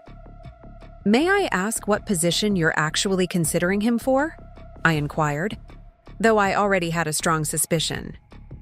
Initially, it was for a senior analyst role with considerable autonomy. Based on our conversation, I'll be reconsidering that. Perhaps something more specialized, with clearer oversight structures. That sounds prudent. After we exchanged a few more pleasantries and ended the call, I sat back in my chair, considering the ripple effects of our conversation. I had neither condemned Nathan entirely, nor whitewashed his failings. I had offered Vanessa a framework for utilizing his undeniable skills while protecting her company from his equally undeniable weaknesses. It was, I thought, a fair assessment, professional, measured, and detached from personal grievances. Whether Vanessa would heed my implicit warning or dismiss it as the perspective of a bitter ex-wife remained to be seen. But I had done what I could to ensure that Nathan's future would be shaped by an accurate understanding of his capabilities and limitations, not by either vindictive destruction or unearned rehabilitation. 3 days later, I received a brief email from Nathan. I've been offered a position at Artemis, not what I applied for, but a start. I assume I have you to thank for not blackballing me completely.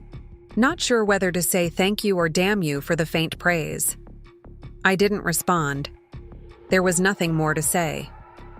Nathan would rebuild his career, but from a significantly reduced position, with restricted authority and constant oversight. His talents would not be wasted, but neither would he ever again wield the kind of influence that had allowed him to nearly undermine me at Meridian. It was, I thought, an appropriately proportional outcome. With Nathan's situation resolved, I turned my attention back to Meridian's operations, specifically to restructuring the department he had left in disarray. The external audit had revealed opportunities for significant improvement, not just in correcting the issues Nathan had created, but in reimagining how the entire financial operations division functioned. Working closely with the board, I developed a comprehensive reorganization plan that would flatten the hierarchy, improve information flow, and create more robust oversight mechanisms. The restructuring would eliminate several middle management positions while creating new roles focused on analytics and compliance. A shift that reflected my belief that Meridian's future success depended more on data-driven insights than on traditional management layers. As we prepared to implement these changes, I found myself considering Cassandra Monroe's position within the organization. After her transfer to marketing analytics, she had maintained a deliberately low profile, focusing on her work and avoiding any situation that might bring her into my orbit unnecessarily. The department had reported that her performance was exemplary. She had rapidly mastered new systems, generated valuable insights, and collaborated effectively with her team. From a purely objective standpoint, Cassandra possessed skills that would be valuable in the newly restructured financial operations division. Her analytical capabilities, her eye for meaningful patterns in complex datasets, her ability to translate technical findings into actionable recommendations. These were precisely the qualities we were seeking to elevate in the reorganization. The question was whether I could or should separate my professional assessment of her abilities from my personal knowledge of her character.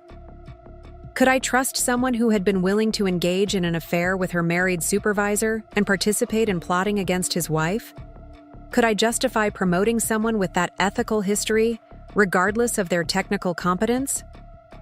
After considerable reflection, I decided to address the situation directly.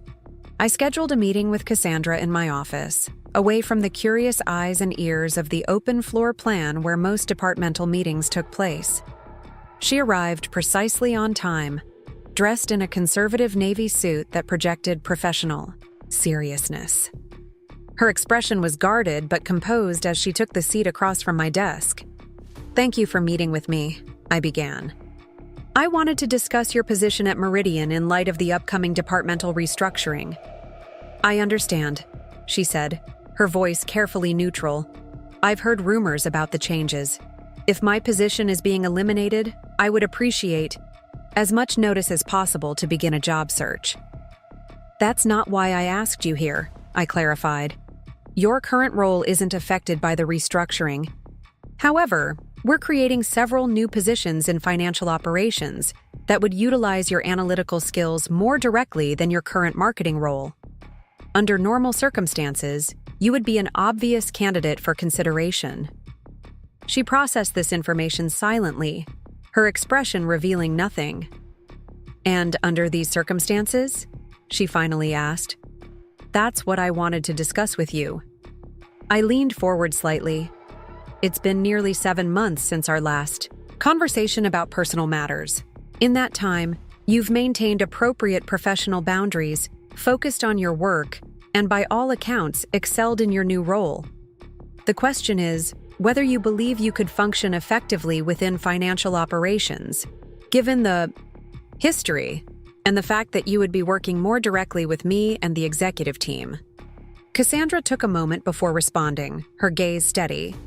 "Before I answer that, may I ask a direct question?" "Of course." "Is this a genuine opportunity or some form of test? Because if it's the latter, I'd prefer to know now rather than invest hope in something designed to evaluate my trustworthiness." The question was perceptive and showed a self-awareness I hadn't fully credited her with during our previous interactions. "It's a genuine opportunity," I assured her. "I don't play games with people's careers, Cassandra. If I didn't believe you could potentially succeed in this role, we wouldn't be having this conversation." She nodded slowly. "Then yes, I believe I could function effectively in financial operations. I've spent the past 7 months reflecting deeply on my choices and their consequences. I've worked hard to rebuild my professional identity separate from previous associations." She paused, then added with unexpected frankness, "I made serious mistakes, ethical lapses that I will carry with me. But I've also learned from them in ways that have fundamentally changed how I approach both my career and my personal choices." I studied her carefully, looking for signs of calculation or insincerity. What I saw instead was something I recognized from my own experience, the hard-won clarity that comes from confronting one's worst decisions and finding a path forward that acknowledges rather than denies them. "The position would be Associate Director of Financial Analytics," I said. "You would report to the new Director of Financial Operations, who, incidentally, has not yet been selected, but would work closely with my office on special projects. The compensation would represent a significant increase from your current role, but so would the scrutiny and expectations. You would be working directly with the data that drives our most consequential business decisions." "You're describing a position that would require complete trust," she observed. "Yes," I agreed. "And that's the central question here, isn't it? Whether that level of trust can be established given our history." Cassandra didn't rush to offer reassurances or promises. Instead, she asked another thoughtful question. "What would it take, from your perspective, to establish that trust?" The question revealed an understanding of professional dynamics that went beyond technical skills or credentials. She was acknowledging the human element, The reality that trust isn't granted through declarations but earned through consistent actions over time. Transparency, I said after a moment's consideration. Absolute clarity in your communications, your methodologies, your conclusions. A willingness to document your process so thoroughly that there can be no question about how you arrived at your recommendations. And a commitment to raising concerns or potential issues immediately, even, especially, when they might reflect poorly on your department or impact projects you've invested in. That sounds like exactly what should be expected from anyone in such a position, she noted. Yes, I agreed. But for most candidates, I would assume those qualities and watch for evidence to the contrary. In your case, I would need to see affirmative evidence of those qualities before extending my full trust. She nodded, accepting the distinction without protest. That's fair. More than fair, given the circumstances. Take some time to think about it, I suggested. This would be a significant change, with both opportunities and challenges. The formal job posting will go up next week. If you're interested, submit your application through the standard channels, and we'll proceed from there. I don't need time, she said immediately. I'm interested. And I understand the conditional nature of the opportunity. I won't waste it. Her directness was refreshing, a contrast to the careful calculation that had characterized our previous interactions.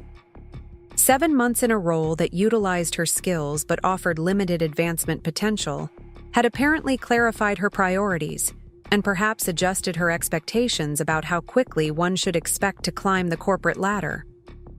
Very well, I said.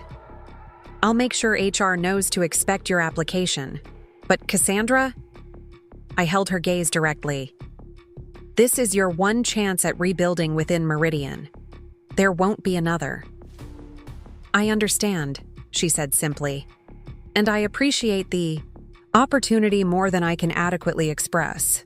After she left, I considered the conversation and my own motivations for offering her this potential path forward.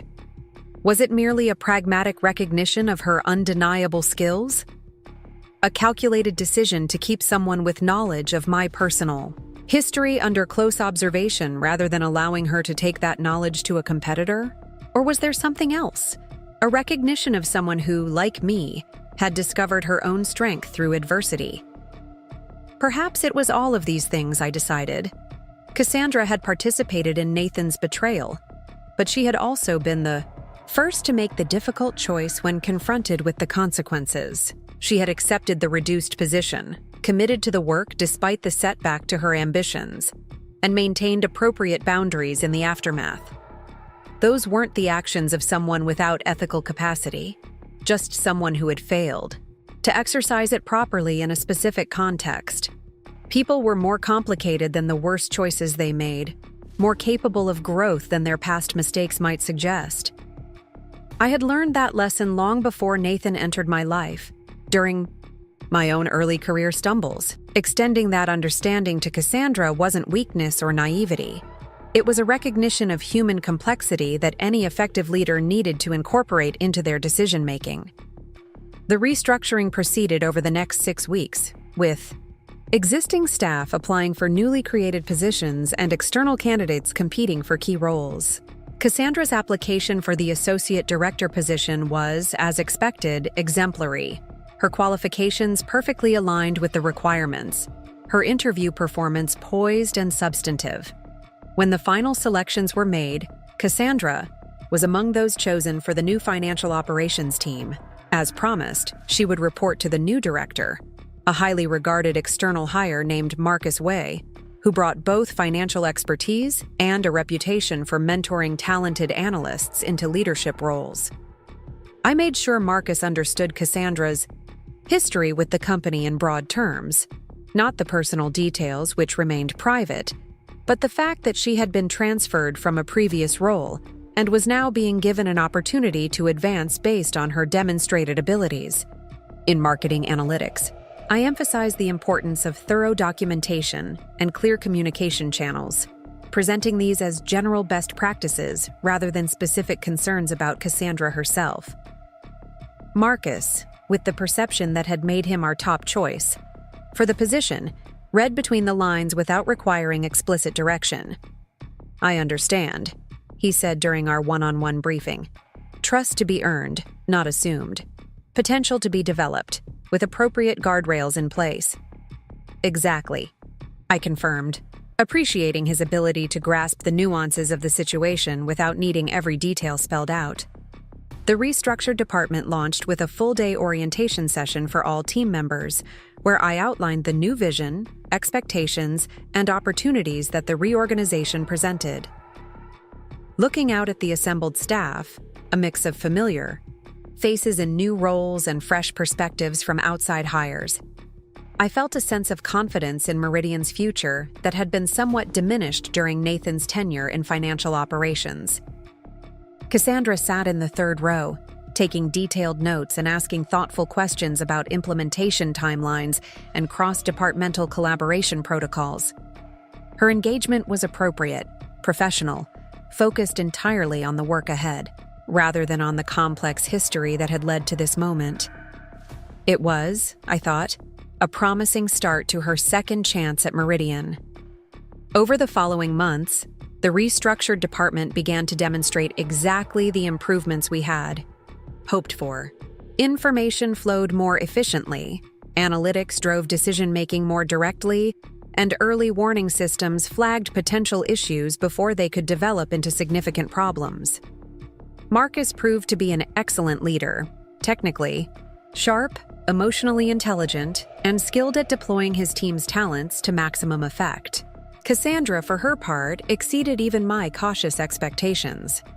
Her analytics work was exceptional, her documentation meticulous, her engagement with cross-functional teams productive and free from the political calculations that had characterized her interactions during the Nathan era. She maintained the appropriate professional distance from me personally, while being responsive and thorough when our work intersected. 6 months into the new structure, Marcus requested a meeting to discuss departmental performance and potential adjustments. During our conversation, he raised the subject of Cassandra specifically. "She's emerging as one of our strongest performers," he noted. "Her financial modeling work on the European expansion has been particularly valuable. She identified risk factors that weren't captured in the initial assessment and developed mitigation strategies that preserve the opportunity while reducing our exposure significantly." "I've reviewed her reports," I acknowledged. "The analysis is impressive." "Beyond the technical work, she's become something of a mentor to the junior analysts," Marcus continued. "She's patient, thorough in her explanations, and seems genuinely invested in their development. Not what I expected based on our initial conversation about her history with the company." "People can surprise you," I said neutrally. "Indeed." He hesitated, then continued with careful phrasing. "I'm considering expanding her responsibilities to include leading the analytics team for the Asian Markets Initiative. It would be a significant step up. 5 direct reports, greater visibility with the executive team, more direct influence on strategic direction. Before proceeding, I wanted to ensure you were comfortable with that trajectory given previous contexts." It was a delicate way of asking whether I had residual concerns about Cassandra's judgment or trustworthiness that might make such an advancement problematic. The fact that Marcus felt the need to consult me specifically, rather than simply proceeding with a standard promotion within his department, indicated his understanding that the situation had dimensions beyond typical organizational considerations. "What's your assessment of her readiness for that level of responsibility?" I asked, genuinely curious about his perspective. "From a technical standpoint, she's more than qualified. Her analytical skills are top tier, her understanding of global markets is sophisticated, and she communicates complex concepts clearly to both technical and non-technical audiences." He paused. "From a judgment perspective, which I gather is the real question here, I've seen nothing but careful, ethical decision-making." She's consistently elevated potential concerns rather than burying them, even when doing so meant acknowledging limitations in her own initial analyses. I nodded, taking in his assessment. It aligned with my own observations of Cassandra's performance since the restructuring, a consistent pattern of professional maturity that suggested her earlier ethical lapses had indeed been learning experiences rather than ingrained character flaws. "I trust your judgment on this, Marcus," I said finally. "If you believe she's ready for expanded responsibilities, I see no reason to object. Just ensure that the same documentation and transparency standards we established at the outset remain in place." "Of course," he agreed readily. "Those have become department-wide best practices anyway. Cassandra's detailed process documentation has actually become something of a model for the entire team." After Marcus left, I reflected on the conversation and what it represented. Cassandra was rebuilding her career at Meridian, earning advancement through demonstrated capability and consistent ethical conduct, rather than through manipulation or personal connection. It was, I thought, how things should work in a properly functioning organization. Talent recognized and rewarded, past mistakes acknowledged but not treated as permanent barriers to growth when genuine change was evident. The contrast with Nathan's situation wasn't lost on me.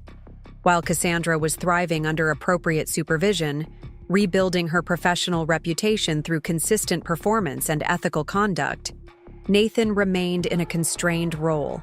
At Artemis Partners, his technical skills utilized, but his autonomy severely limited by the warning flags I had raised during my conversation with Vanessa Chen.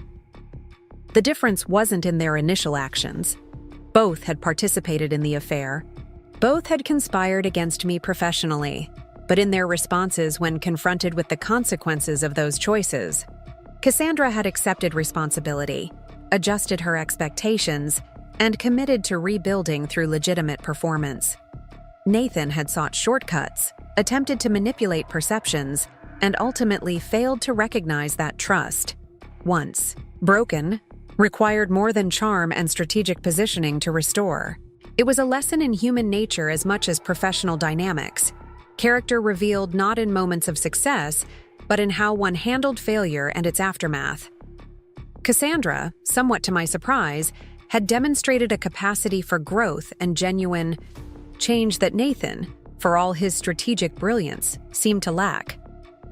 As spring turned to summer, Meridian's performance continued to strengthen under the new organizational structure. The Financial Operations Department, with Marcus at the helm and Cassandra leading key analytics initiatives, delivered insights and recommendations that helped us navigate global market volatility with remarkable stability. When our quarterly results exceeded analyst expectations for the third consecutive period, the board approved a substantial bonus for the entire financial team in recognition of their contributions. During this period of organizational success, I received occasional updates about Nathan through industry contacts and mutual acquaintances. His position at Artemis remained unchanged, a senior analyst role with significant technical responsibilities, but limited decision-making authority and no direct reports. His compensation, while comfortable, was approximately half what he had earned at Meridian, and his influence within the firm was strictly contained to his specific analytical domain. I neither celebrated nor regretted this outcome. It seemed appropriate, a natural consequence of choices made and lessons apparently not fully absorbed. Nathan possessed genuine talent that deserved utilization, but had demonstrated judgment flaws that warranted the limitations Vanessa had placed on his role. The market had, in essence, correctly priced his value based on the complete picture of his capabilities and liabilities. Then, on a Wednesday afternoon in late July, a familiar name appeared on my caller ID, Vanessa Chen. I hadn't spoken with her since our conversation about Nathan nearly a year earlier. "Eliza," she said when I answered, "I hope I'm not interrupting anything urgent." "Not at all," I assured her. "It's good to hear from you. How are things at Artemis?" "Generally excellent. We've had a strong year despite the market turbulence." She paused. That's actually tangentially related to why I'm calling. It's about Nathan Reynolds.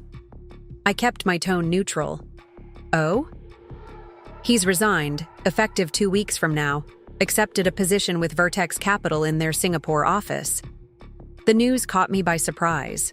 Vertex was a respected firm, though, not in Meridian's league, and an international relocation suggested a significant role rather than a lateral move.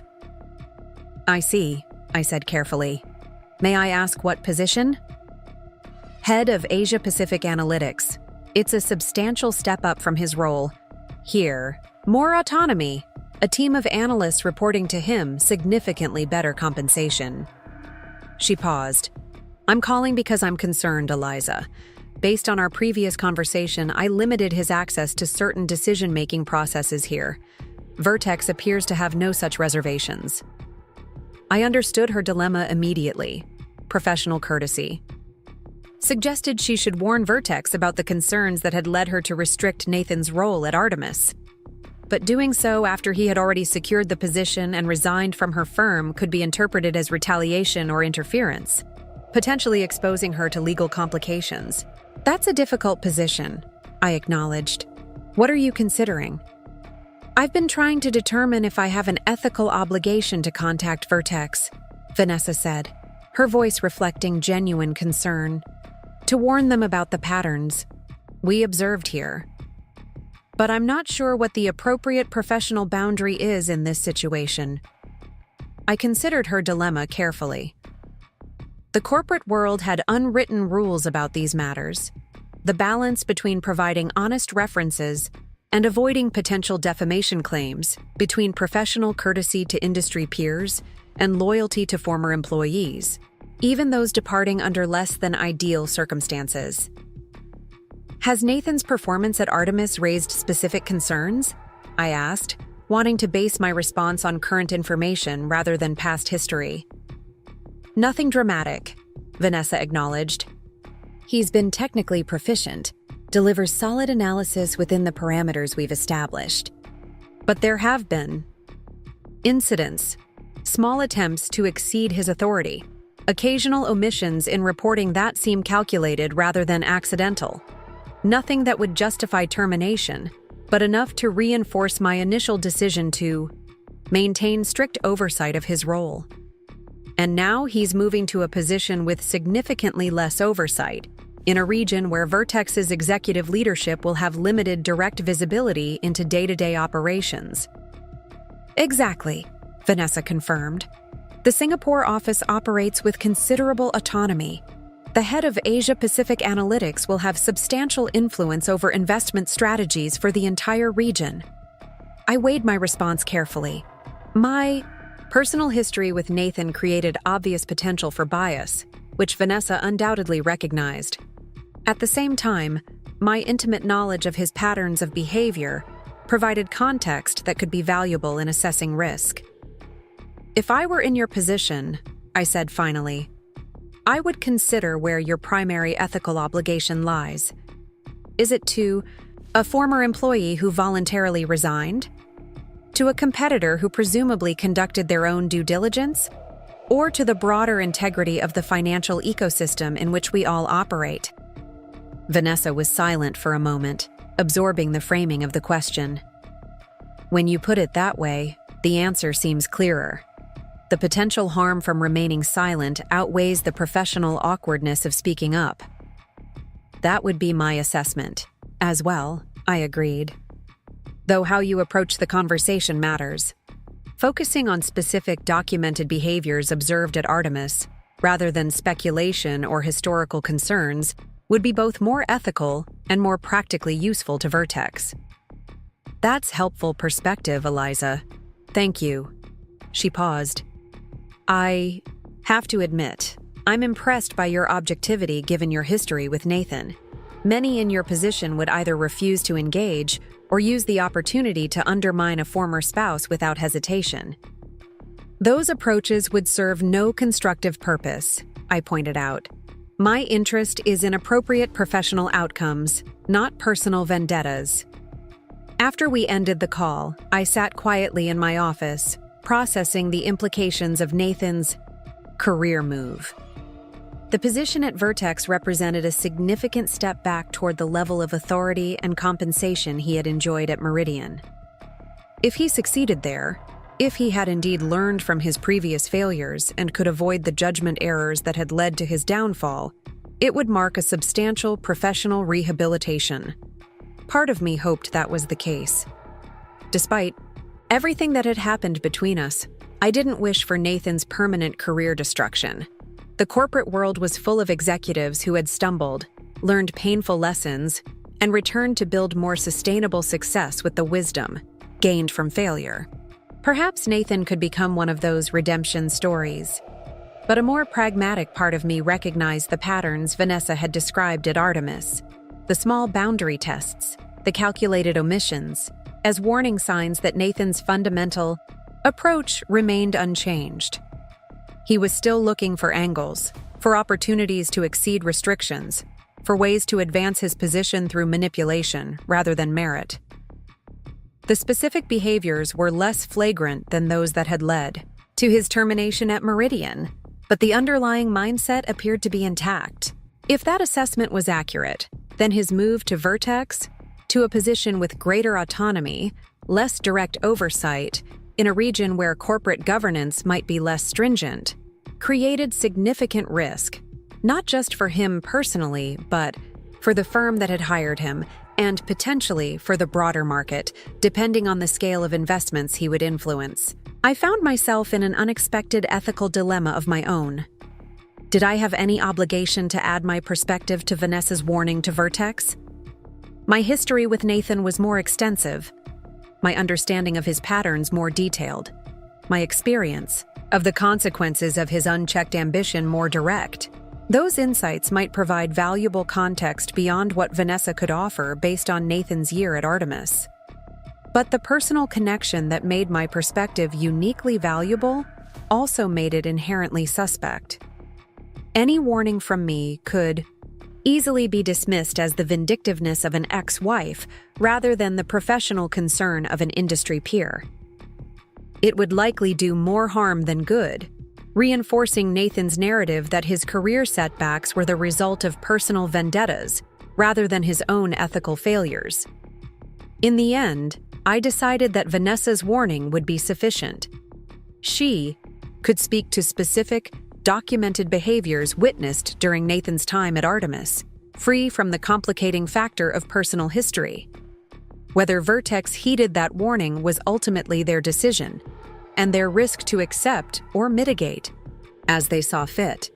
My focus needed to remain on Meridian, on the restructured financial operations department that was now delivering exceptional results, on the talented professionals like Cassandra who had taken the opportunity to rebuild and exceed expectations. Nathan's future was no longer my concern, professionally or personally. He had made his choices, and now he would live with their consequences, whatever those might be.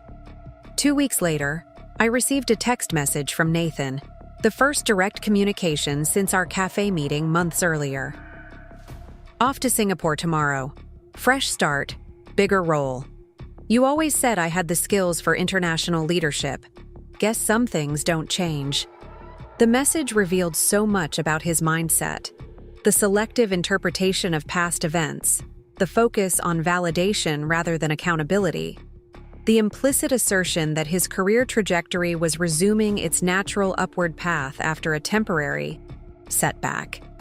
There was no acknowledgement of lessons learned, no recognition of the difference between technical capability and the judgment required for true leadership.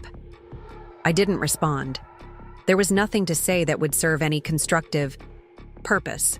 Instead, I deleted the message and returned my attention to the quarterly planning documents on my desk, the tangible representation of Meridian's future, which was my actual responsibility and legitimate concern.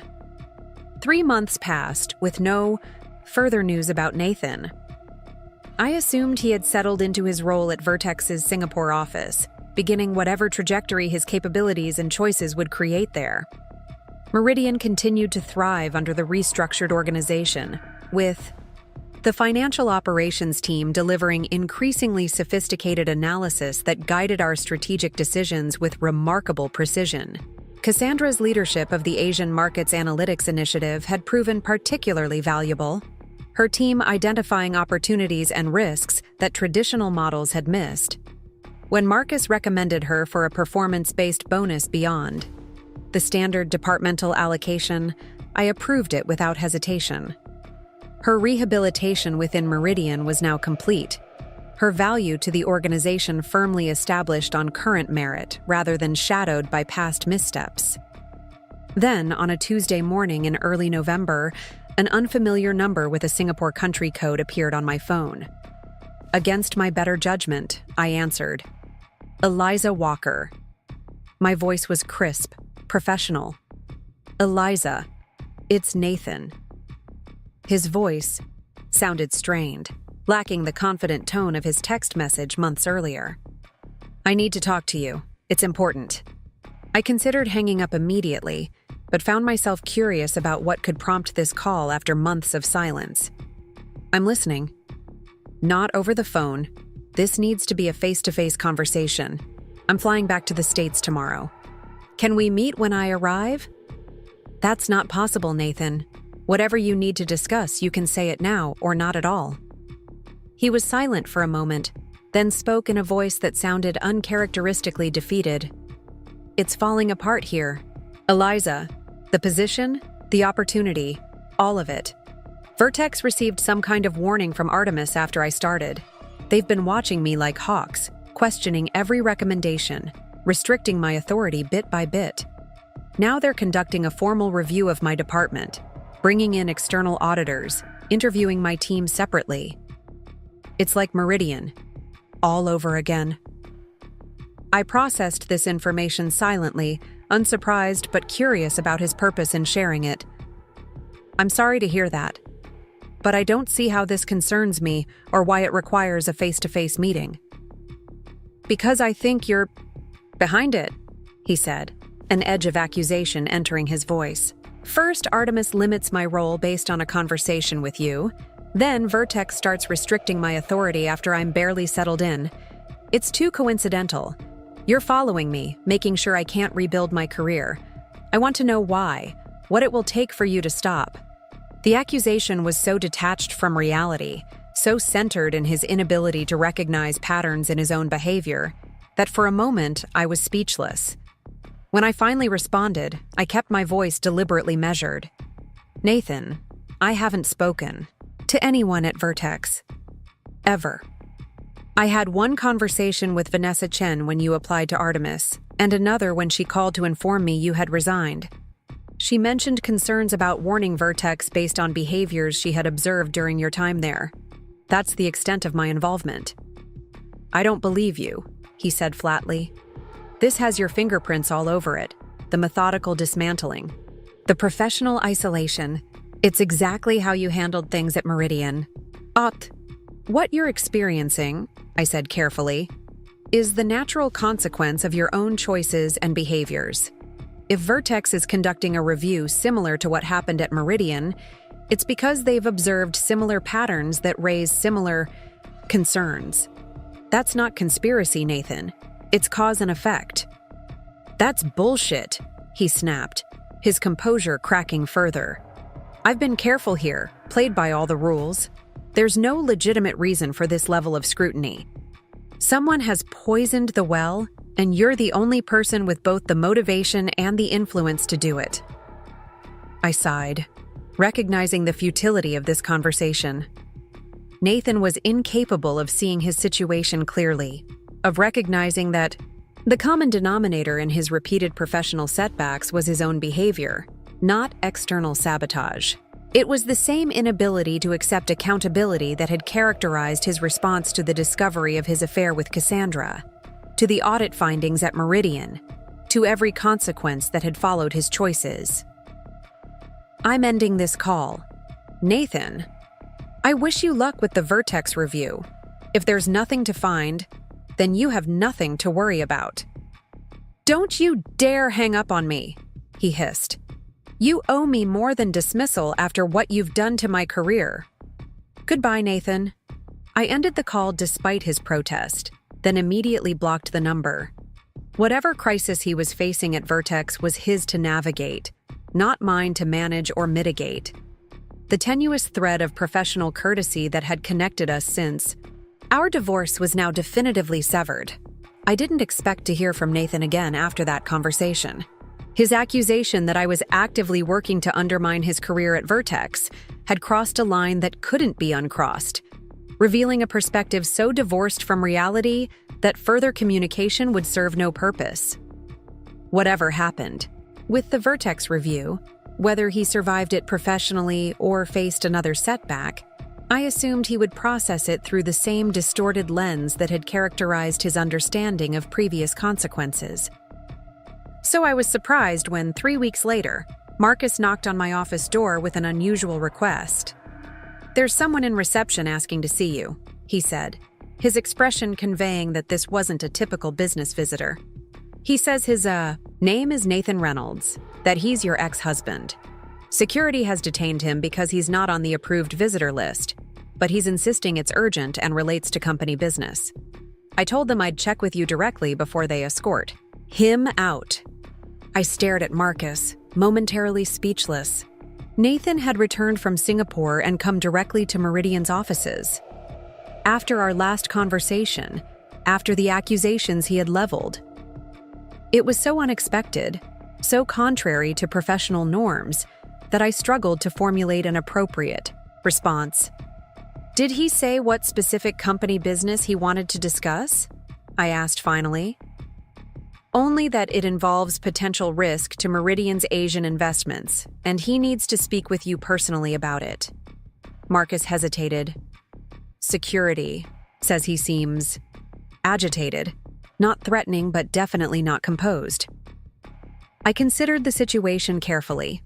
My instinct was to refuse the meeting entirely, to have security escort Nathan from the building and reinforce the message that our professional relationship, like our personal one, was firmly in the past. But the mention of Meridian's Asian investments gave me pause.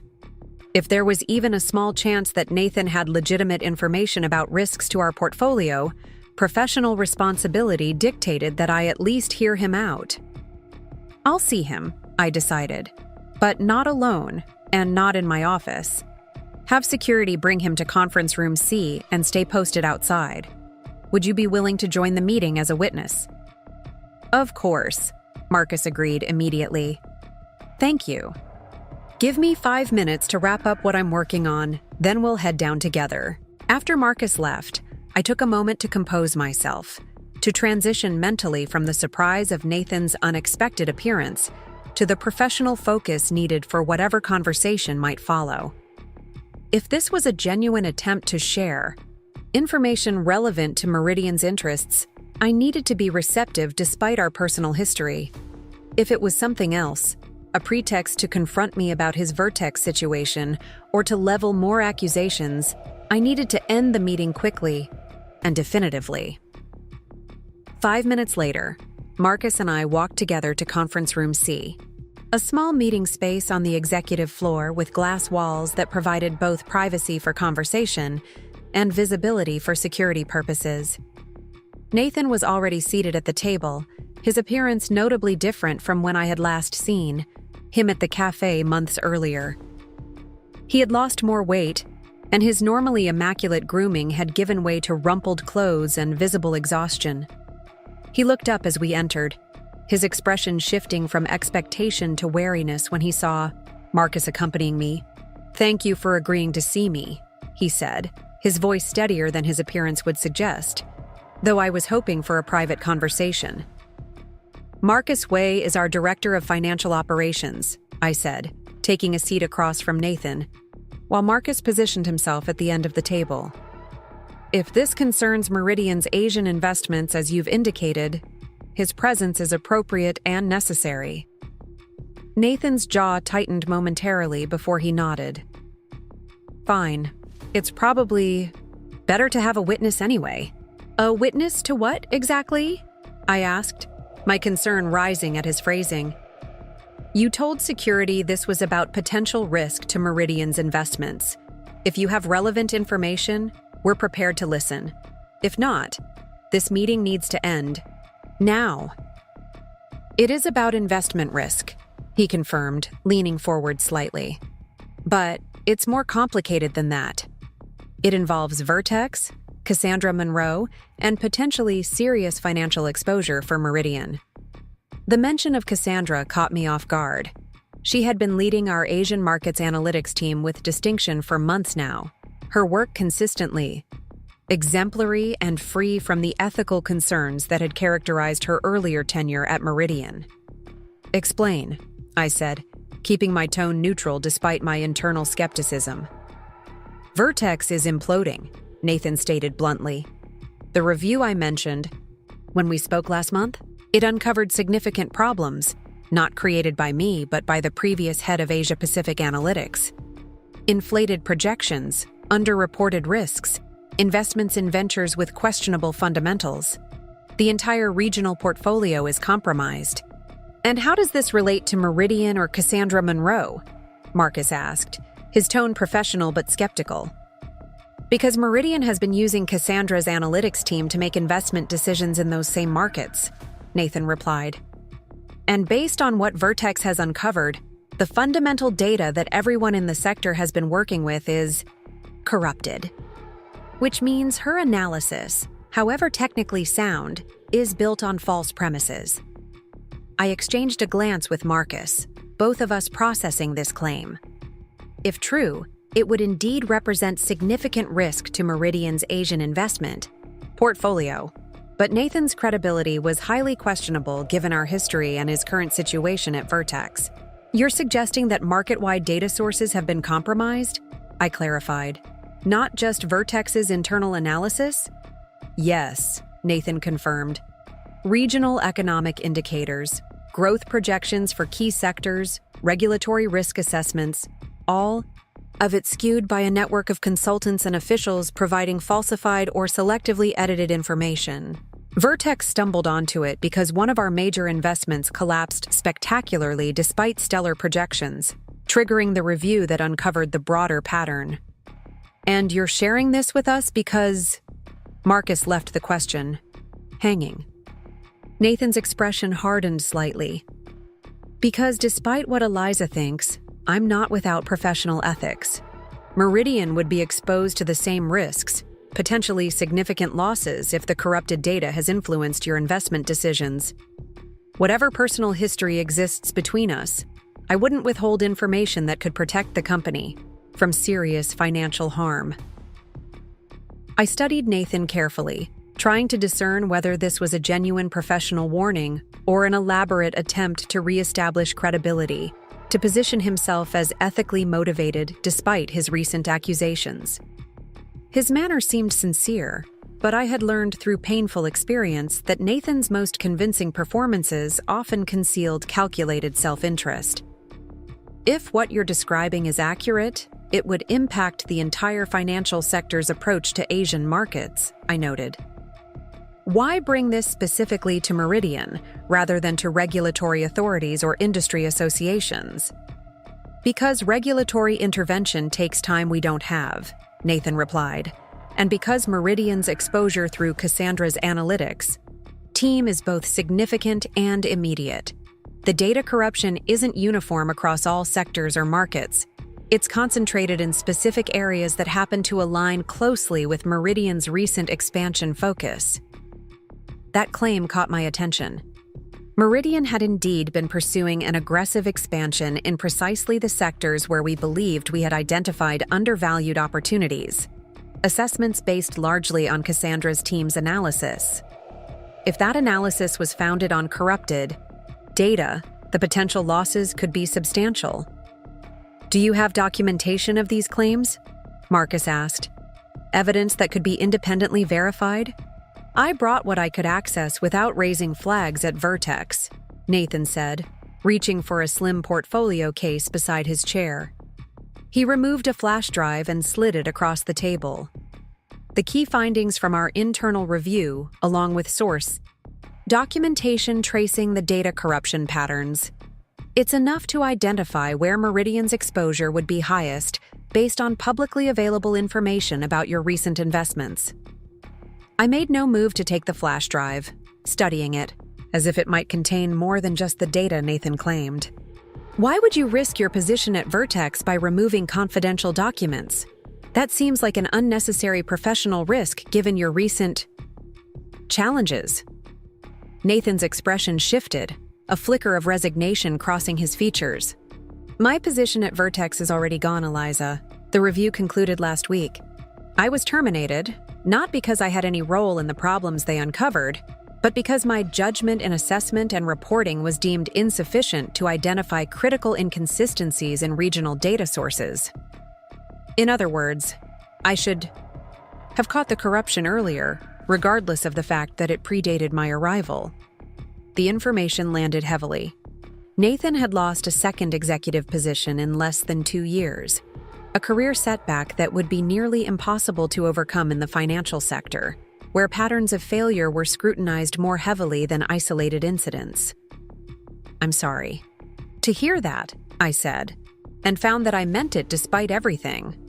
Professional destruction of that magnitude wasn't something I would wish on anyone, even someone who had betrayed me as thoroughly as Nathan had. I don't want your sympathy, he said sharply. I want you to take this information seriously and protect Meridian from exposure to the same issues that are devastating Vertex's portfolio. Whatever you think of me personally, the data corruption is real, the financial risk is substantial, and Cassandra's team has been building analysis on compromised foundations. I looked to Marcus, whose expression had shifted from skepticism to thoughtful concern as Nathan spoke. As Director of Financial Operations, he understood better than anyone the potential implications if these claims were valid. We would need to verify this independently before taking any action that might disrupt our current investment strategy, Marcus said carefully. But a preliminary review of the evidence you've provided would be prudent given the potential risk exposure. I nodded in agreement. I'll have our security team scan the drive for any technical issues. Then our legal department will need to review the confidentiality implications of accessing Vertex's internal documents.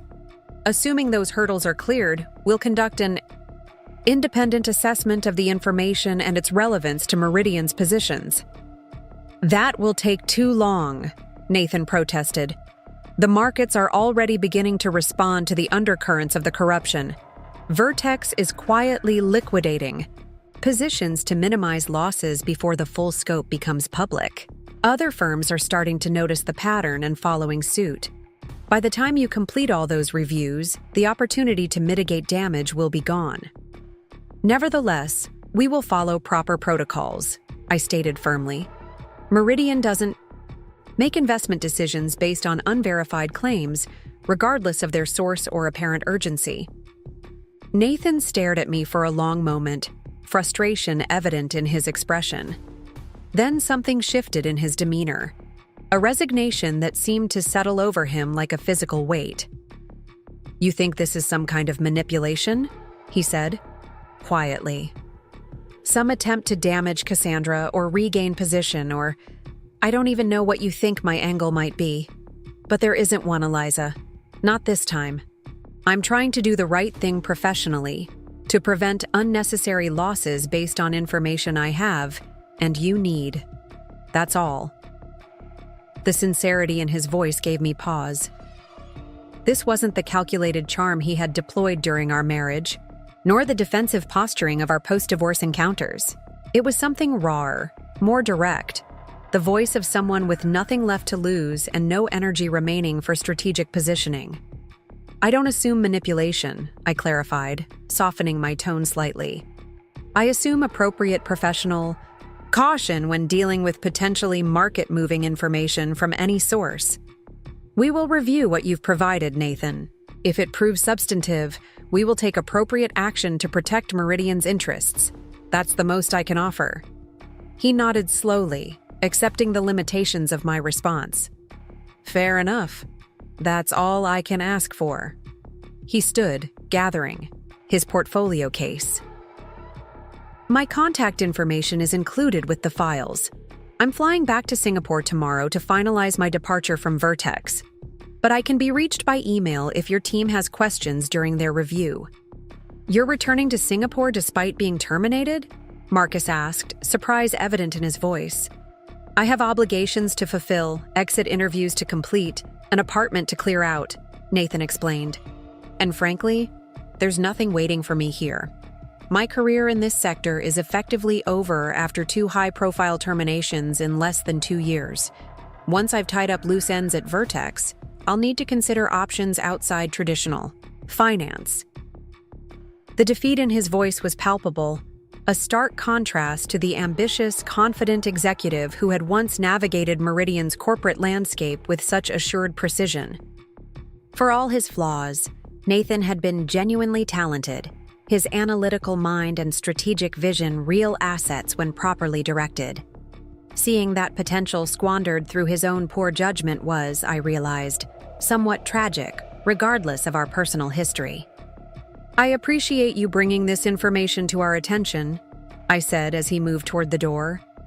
"Whatever verification process we undertake, the professional courtesy of the warning doesn't go unnoticed." He paused at the threshold, a ghost of his former smile briefly visible. "Professional courtesy. Well, that's something, I suppose. Goodbye, Eliza." After he left, Marcus and I sat in silence for a moment, processing the unexpected encounter and its potential implications. "Do you believe him?" Marcus asked finally, eyeing the flash drive still sitting untouched on the conference table. "I'm not sure," I admitted. "Nathan has a history of prioritizing his interests above all else, of finding angles that serve his advancement. But this," I gestured to the drive, "this doesn't obviously benefit him in any way. If anything, removing confidential documents from Vertex after termination could create additional legal complications for him." "Unless he's seeking revenge against Cassandra," Marcus suggested, "undermining her work here as some form of payback for past events." I considered this possibility. Nathan certainly had reason to resent Cassandra's successful rehabilitation at Meridian, while his own career had imploded.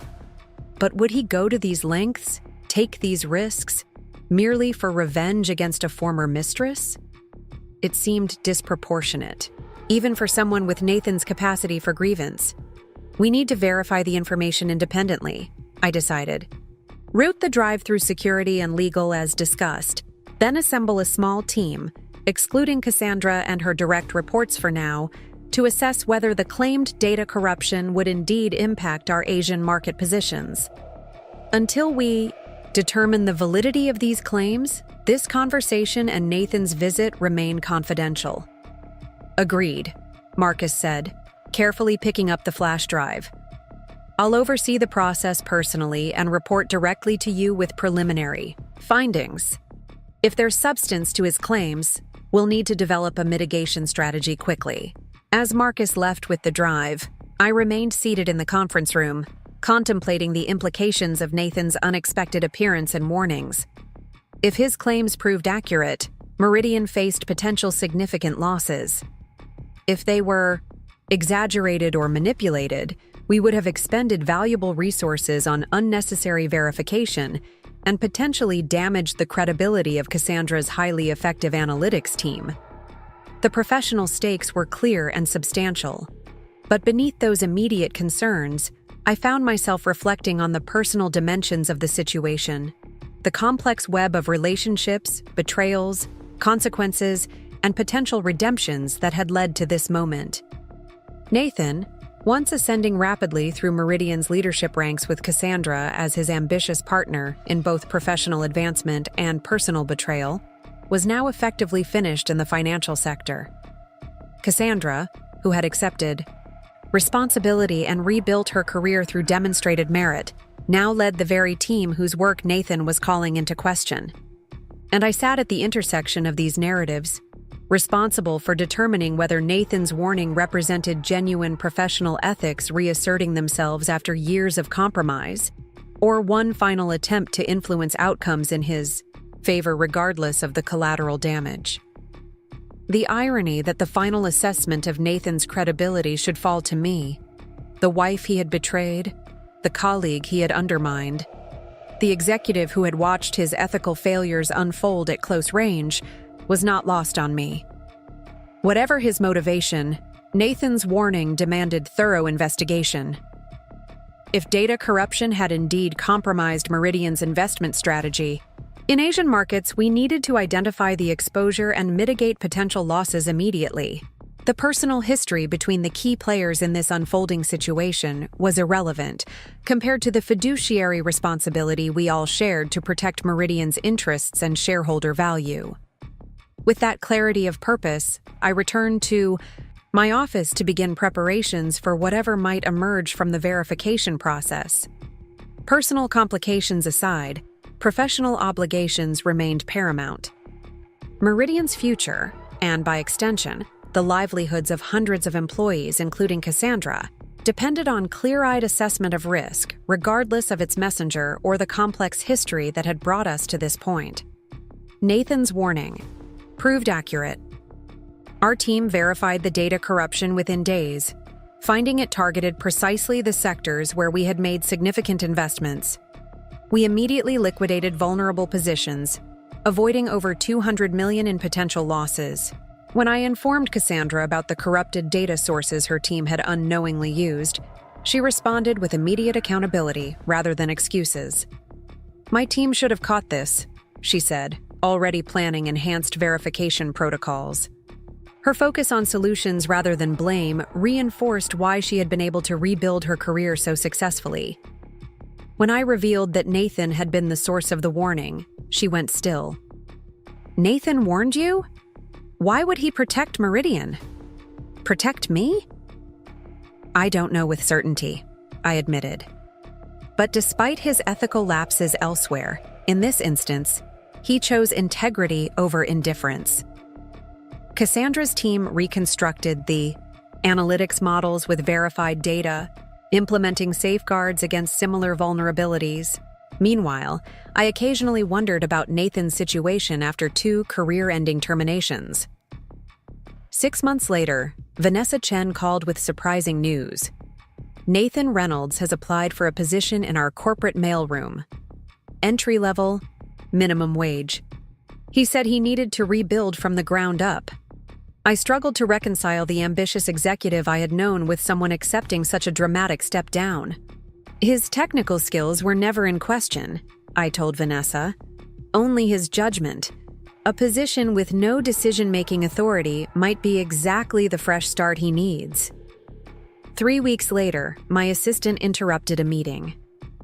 "A new candidate for the mailroom position is insisting on speaking with you before accepting the job offer." In reception, I found Nathan, thinner, less polished, his characteristic confidence replaced by something quieter, more genuine. "Why Meridian's mailroom?" I asked after we sat down. "There must be dozens of companies where your past isn't so complicated." "That's exactly why it needs to be here," he said quietly. "Anywhere else would be easier. Here, I have to face the consequences of my choices every day. Here, I have to earn trust rather than expect it." "Why the mailroom specifically?" I pressed. "Because it's real work that matters to the company but requires no one to trust my judgment. Because it puts me in exactly the position I placed others in, at the mercy of decisions made by people with more power. Because it's the opposite of everything I chased for so long." The self-awareness in his answer surprised me. This wasn't Nathan the strategist. This was someone who had hit bottom hard enough to shatter the patterns that had defined his life. I established clear terms: no access to sensitive information, quarterly performance reviews, immediate termination for any boundary violation. He accepted without hesitation. As he turned to leave, he asked about Cassandra. "She's the Director of Analytics Innovation for Meridian's global operations," I stated. "She rebuilt her career through consistent ethical performance and extraordinary technical contribution." "Good," he nodded. "She deserves it. She always had the talent, just got sidetracked for a while." "By you," I pointed out quietly. "By both of us," he corrected. But yes, I was the one with greater responsibility. Greater betrayal. I'm glad she found her way back. I asked the question that had lingered in my mind. Why did you warn us about the data corruption? You had nothing to gain. He considered carefully. Because it was the right thing to do, and because I had done so many wrong things for so long, that I needed to know I was still capable of making the right choice, even when it offered no personal advantage. 2 weeks later, I passed Nathan delivering mail to the executive floor. He nodded respectfully, continuing his rounds without attempting conversation. "Ms. Walker?" he acknowledged quietly. "Mr. Reynolds?" I returned with equal professionalism. Later that day, Cassandra and I passed the mailroom where Nathan was sorting afternoon deliveries. He acknowledged Cassandra with the same professional distance, then returned to work. "It's strange," she said as the elevator doors closed, "seeing him there, doing that work. Do you think he's changed? Really changed?" she asked. "I think he's trying to," I replied. Whether he can sustain it, whether the humility is genuine, only time will tell. But the opportunity seems worth extending, given that he warned us about the data corruption when he could have remained silent. "When I first saw his name on the hire list, I was angry," Cassandra admitted. "But watching him these past weeks, doing the work without complaint, without trying to engage beyond what's necessary, it seems different from the Nathan I knew." "People can surprise you," I said. "Sometimes even themselves." As the elevator reached the executive floor, Cassandra added, "Thank you, Eliza. Not just for the opportunity you've given me, but for showing what real leadership looks like. Seeing people's potential beyond their worst mistakes, creating paths for genuine rehabilitation rather than permanent punishment." I reflected on our strange journey. The husband who had celebrated his promotion with his mistress now worked in my company's mailroom, while his former partner in betrayal led a critical department. Both had failed. Both received opportunities to rebuild. Their different positions reflected not their initial mistakes but how they'd responded to consequences, with humility and commitment to change in one case, with accountability and dedication in the other. There was no neat ending, no final resolution, just the ongoing process of navigating complex relationships, balancing accountability with opportunity, recognizing that people are neither defined entirely by their worst choices nor completely absolved by their best intentions. It was messy and complicated, like all real human stories. And somehow, that seemed exactly right. Up next, you've got 2 more standout stories right on your screen. If this one hit the mark, you won't want to pass these up. Just click and check them out.